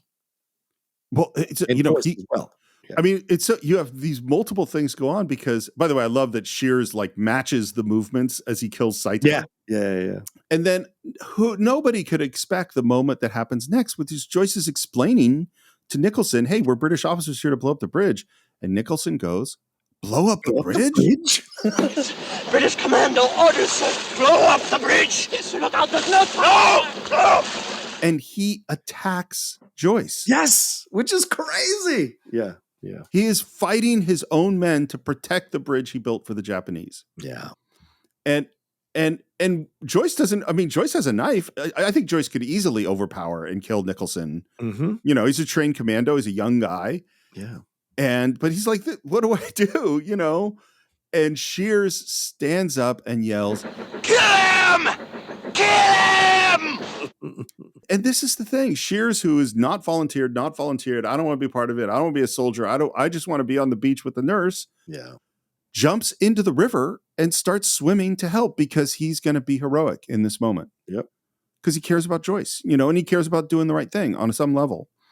And we have these interesting cuts. And again, I understand what Lean's trying to do, which is each of the women that were attached to each of the men sort of looks up as bad things happen.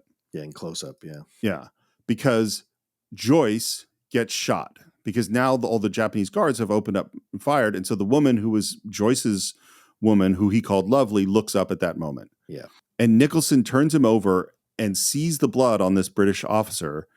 And this is, we can never know exactly what is happening in Nicholson's head, but I think this is one of the moments, you know. This is the beginning of Isaac. Warden's firing with a mortar. Shears is swimming.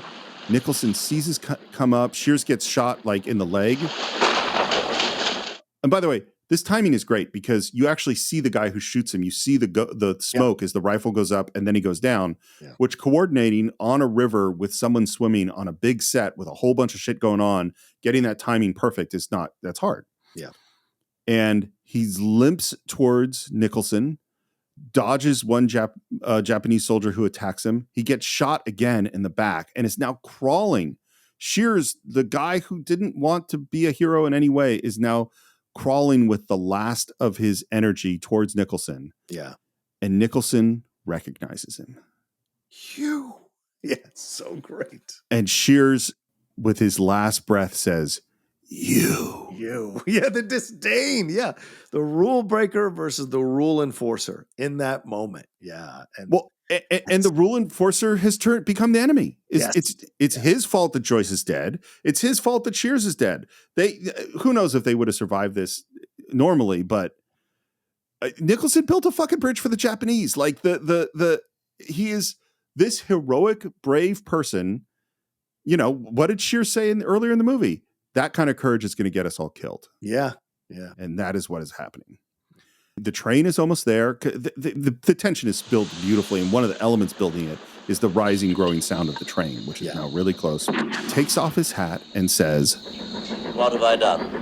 One of the great acting moments in history. 100%. Like, Yeah. Nicholson, Alec Guinness could complain about that moment with the stick going down and you're not seeing his face, but it's because you need this moment. This is the moment where you need the camera on the actor's face, and it is so well delivered.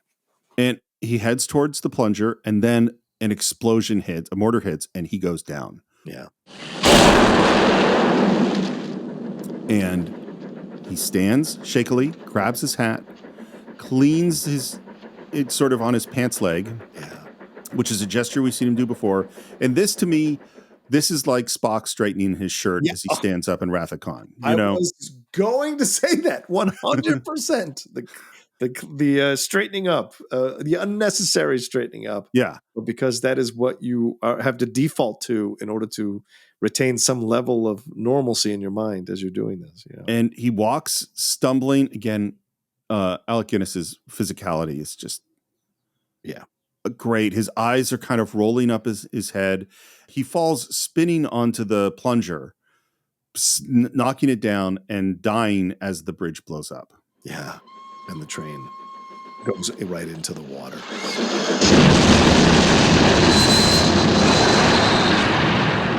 So I think you and I interpret this moment in the same way, based on what you said before. But in the script, there is no motivation given for him. It just says he falls unconscious on the plunger. Yeah. On the day, they're sitting around at lunch. They haven't shot it yet. And they're going, well, does he do it on purpose or is it an accident? And they debate it. And in the end, they go, I don't have an answer. Don't worry about it. That's what Lean says. He says, we don't know. There's one of the huge fans of this movie, and unsurprisingly, he's one of the bonus features on the disc, is John Milius. Oh, nice. Which, obviously, you could totally see why Milius is in this movie. John Milius is convinced that this is an accident, that he didn't intend to blow up the bridge. He stood up, and then he fell unconscious, just happened to fall on the thing. Yeah. I've always thought it was on purpose. What is your feeling? It's an accident. You think he wasn't intending to blow up? I think he wasn't intended. I think he had every intention to, figure out what to do next, which is why he got up. And it was instinctual to get up and try to walk away from this attack. But his body gives out and he falls on this thing. So to me, that's what I see. I don't think it's intentional because we don't see a shot of the camera looking at the plunger from his point of view. We don't see him noticing the plunger. So I like that it fits the theme of the movie, the randomness and madness of war, that he would fall on this, but it is a befitting end for him because at the end of the day, although he did slide into Saito territory, he is a man of honor. And so dying in this way is an honorable death, just like Saito's death was an honorable death for his code. This is an honorable death for Nicholson's code. And I think that's why Lean gives him this death in the movie in this way.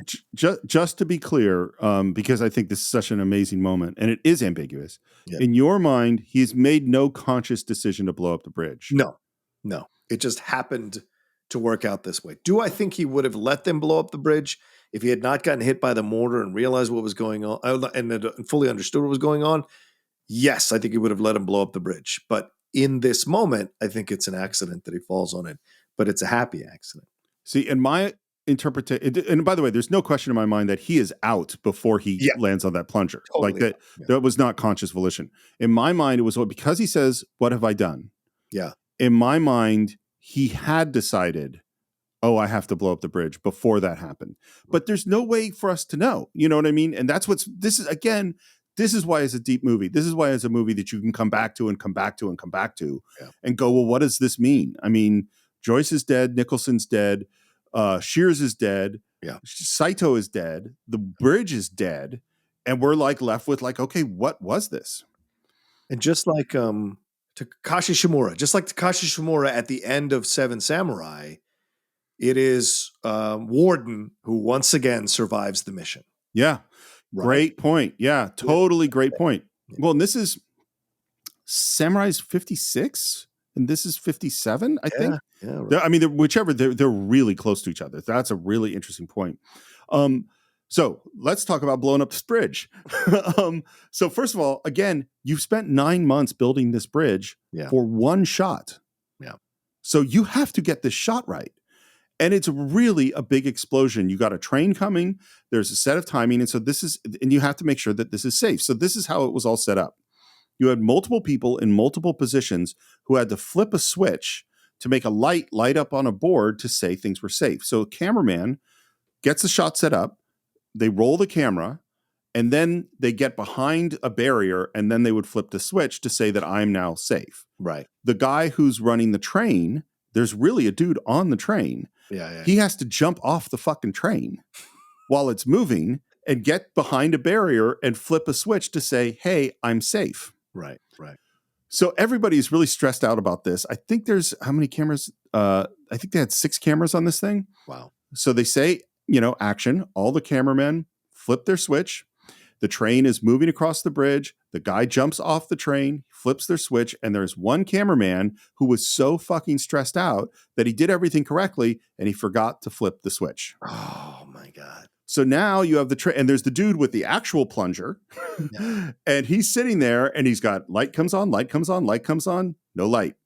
And the train is on the bridge, and he goes, I can't stop the train. I can't blow up the bridge because somebody's not safe. But the thing is, there's nobody on the train. So you have a train, and this is just an old-fashioned, coal-fired train. The train is accelerating across the bridge. And there's no tracks across the bridge. So the train just slams into the giant generator, which, I don't know how many people could have been killed. Yeah. It goes off the rails, it derails. It fortunately does not go into the water. If the train had actually fallen off the bridge into the water, they would never have been able to get it out. They're in the middle of, how are you going to move a train out? Right. Fortunately, it didn't. And now they look at this, the train is wrecked. It's, it's off of the rails. Yeah. And they spent several days to get it back onto the tracks, with elephants and stuff to do this. And they get it back on the tracks. And then they go and they do take 2, and take 2 is the one that's in the movie. It works perfectly. Wow. One more thing about it. Mm-hmm. The sound guy forgot to hit record on the sound when they actually blew up the train. Damn. Yep. So the sound is just from a sound effects library of a train crash. That's where it comes from. Interesting. Okay. And who do we cut to as the wreckage of the train is falling down? As we cut to Clifton, who watches the whole thing and says, Madness. Yes! Which is the anti-war message right there at the end. Yeah. The moment with Warden is interesting because the women are now looking at him and he says, I had to do it. They might have been captured alive. It was the only thing to do. I don't quite know how Warden can feel like some of this was his fault. I don't know what he did. He fired the mortar, but at that point things were already in chaos, So they limp away. Warden has survived, and Clifton climbs down from the ridge and looks at all this. He sees Joyce, he sees Nicholson, and again, he says, Madness. Madness. And we see the plaque of the Kwai Bridge floating in the river, and he walks towards Joyce as the camera pulls back and back in this powerful helicopter shot, and we hear that triumphant music again, just like we did with the sick patients walking out of the hospital. It's like we hear this triumphant music in this moment that is anything but triumphant. Yeah.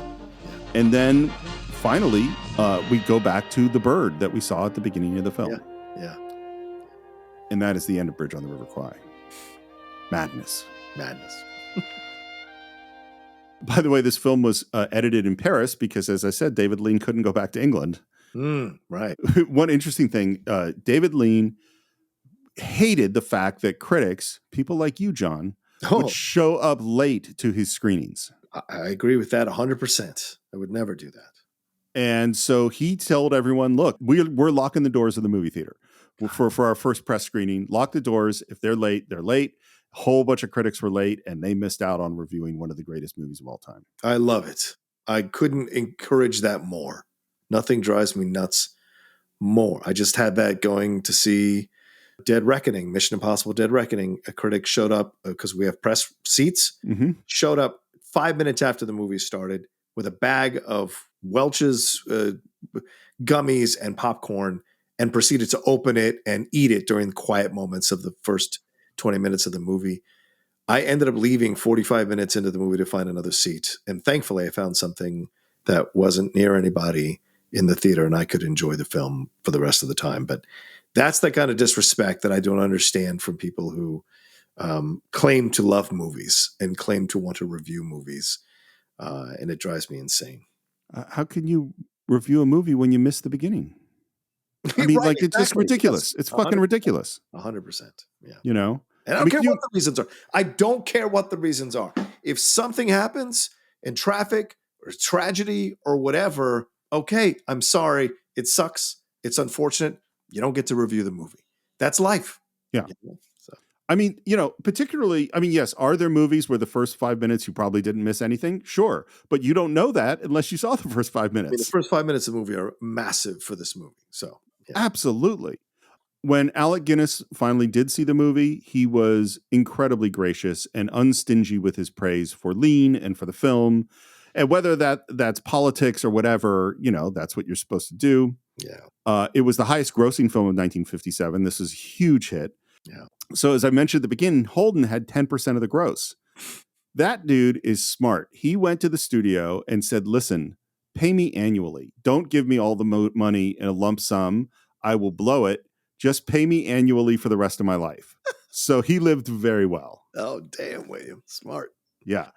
It was nominated for Best Picture, Director, Actor for Guinness, Screenplay, Cinematography for Jack Hildyard, who we haven't talked about enough, for Editing, for Score.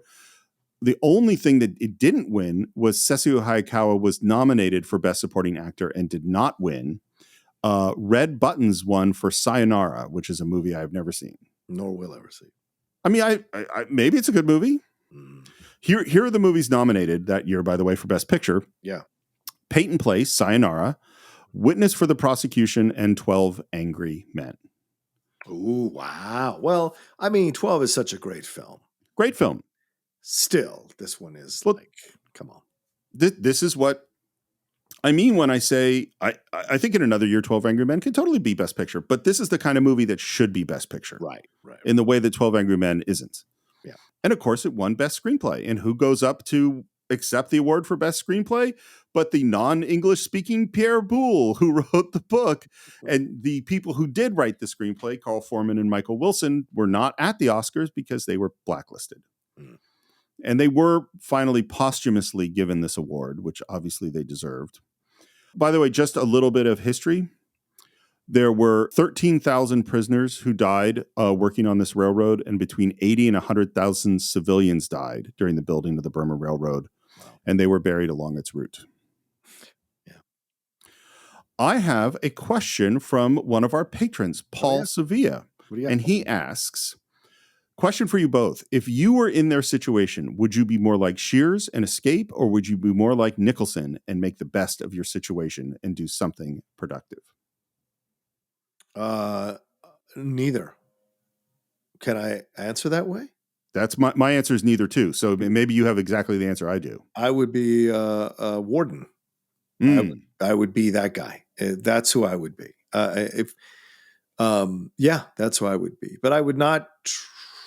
I don't know. Escaping from a camp in that way, I don't know if I would necessarily do that, to be honest with you. But I wouldn't be Nicholson because I'm not a big follower of the rules, as you know, by the outlaw. So, but in the end, I think I might even be Clifton, to be honest with you. And I know I've missaid that. Clifton, sorry guys. But Clifton I would be because, just kind of watching it all and going like, this is all insane. How are you not seeing how insane all of this is? But yeah, probably in the end, I'd probably be warden, the guy who want to sneak in and blow stuff up, sneak in and really kind of stick it in the enemy's eye, so to speak. Yeah, I'm the same. I wouldn't be either. I wouldn't be the adhere to the rules, rule follower that Nicholson is, and I wouldn't have the strength. I don't think I'm capable of doing what Nicholson does, and I wouldn't have the fuck everything attitude of Shears. I would be Clifton, or I would aspire to be Clifton. I think you're more Clifton. I would agree with that. Yeah, 100%. Yeah. So, John, we have reached the time to give final thoughts. Yes, on the bridge on the River Kwai. Yeah. Well, here's what I'll say. It was great to revisit the film. It's a film that has so many more messages than I've ever taken away from the film before in my life, and I've seen it numerous times. It's so phenomenally well acted, incredibly well directed. The pacing of it works so well, other than the stuff with the women near the end. And the messages that you're supposed to take from this film, I think, are really powerful and resonate. And even now in our world, as we find ourselves othering huge sections of our own populace, it is a much needed film to examine the madness of war, whether it be with weapons and with guns, with rifles, or with media, or with mental stuff, or with anything, the madness of war, because it never ends up leading to something positive. It always ends up leading to something destructive in the long run and leaves dead bodies and great people dead in its wake. So that's what I'll say about The Bridge on the River Kwai. I think there are all kinds of movies. We cover all kinds of movies on the Cine-Files. And I think there are a lot of movies, where you go in and you enjoy the movie and then you leave. Yeah. And you go, and that's great, and I'll put The Great Escape as a movie that's mostly like that. It's not that the characters don't live on with me and that I'm interested in them. And I love going back and visiting it because The Great Escape is an old friend for me. Yeah. But there are other movies that I think change you. You know what I mean? There are other movies that live in you. The other movies that you can't actually reckon with at the end of the film. And, like Caine, like Lawrence of Arabia, Bridge on the River Kwai is one, or like Seven Samurai, or The Godfather and The Godfather 2. Yeah. You get to the end and you go, fuck, like what am I supposed to do with this emotion? What am I supposed to feel about it? And how can I admire these characters who do things that are not admirable, and even feel sympathy for characters who's ostensibly a villain, and then see someone who didn't want to be heroic become heroic, and someone make the right decision by killing a young boy who's a soldier. And like, how am I gonna feel about all this? And that's what's so great about it, is that that's what fucking life is. Yeah. Life is, if you were looking at life and you just go, these are the good guys and these are the bad guys and I'm one of the good guys and that's it, you have missed the fucking point of life. Life is way more like The Bridge on the River Kwai, where we're all struggling to do something, sometimes for good reasons, sometimes for less good reasons, trying to figure it out, making the wrong decisions, moving forward. And it's all madness. Like how much of our world today, basically in our world today, we have more resources and more technology and more ability to make life fucking awesome for every single person on this planet today. And we can't do it. Why? Because of madness. Because we're so busy fighting each other and targeting each other and pursuing these bizarre dreams and pursuing things for our ego and for status and for madness. And so that's where I keep coming back to this movie and going, no, we have to keep looking at this, because we have to see the madness in ourselves and in how we're living this world, because otherwise it's all going to fucking blow up. Yeah. And no matter how much you may not want, and you want to be a part of it and may want to run away from it, as Shears does, you're going to have to play a hand. You're going to have to play a hand. Yeah. Because you're in the fucking world. Because you're in the world. Yeah. Yeah. So that's what we think of The Bridge on the River Kwai. We certainly hope you've enjoyed this journey with us, and we'd love to hear your thoughts, because this is a movie that you're supposed to think about, and we'd love to hear your interpretation of the ending, of the characters, of what they were thinking and why they did what they did. So please visit us on our Facebook page. You can do a search for The Cine-Files. You can also visit us on Twitter at Cine_Files. On Instagram, it's The Cine-Files Podcast, and we would love to get your comments in all of those places. Another place we'd love your comments is on Apple Podcasts, where we'd love you to leave a review after you subscribe to the show there. And if you hate Apple and you're not an Apple person, we're totally cool with that, because you could subscribe to the show on Stitcher or Spotify or YouTube or a whole bunch of other places. If you're on YouTube and you want to leave your comments there, please do. If you want to support the show and maybe even ask a question during one of our regular episodes, like Paul did, you can do it at patreon.com/thecine-files. And if you want to buy or stream The Bridge on the River Kwai, you can do it on Cine-Files.net. And if you want to reach me, you could do it at SR Morris on Twitter, SR Morris1 on Instagram. And of course, you could visit Enterprise Incidents for all your Star Trek needs. John, how would people find you? Yeah, you can always find me at The Rocha Says on Twitter, Instagram, and TikTok, The Outlaw Nation on Twitch, my YouTube channel, youtube.com/John Rocha Says, and all my other podcasts, The Geek Buddies and The Hot Mic, that are out there for you all to enjoy as well. And I think that's it for this week. We will see you next time for another great film right here on the Cine-Files.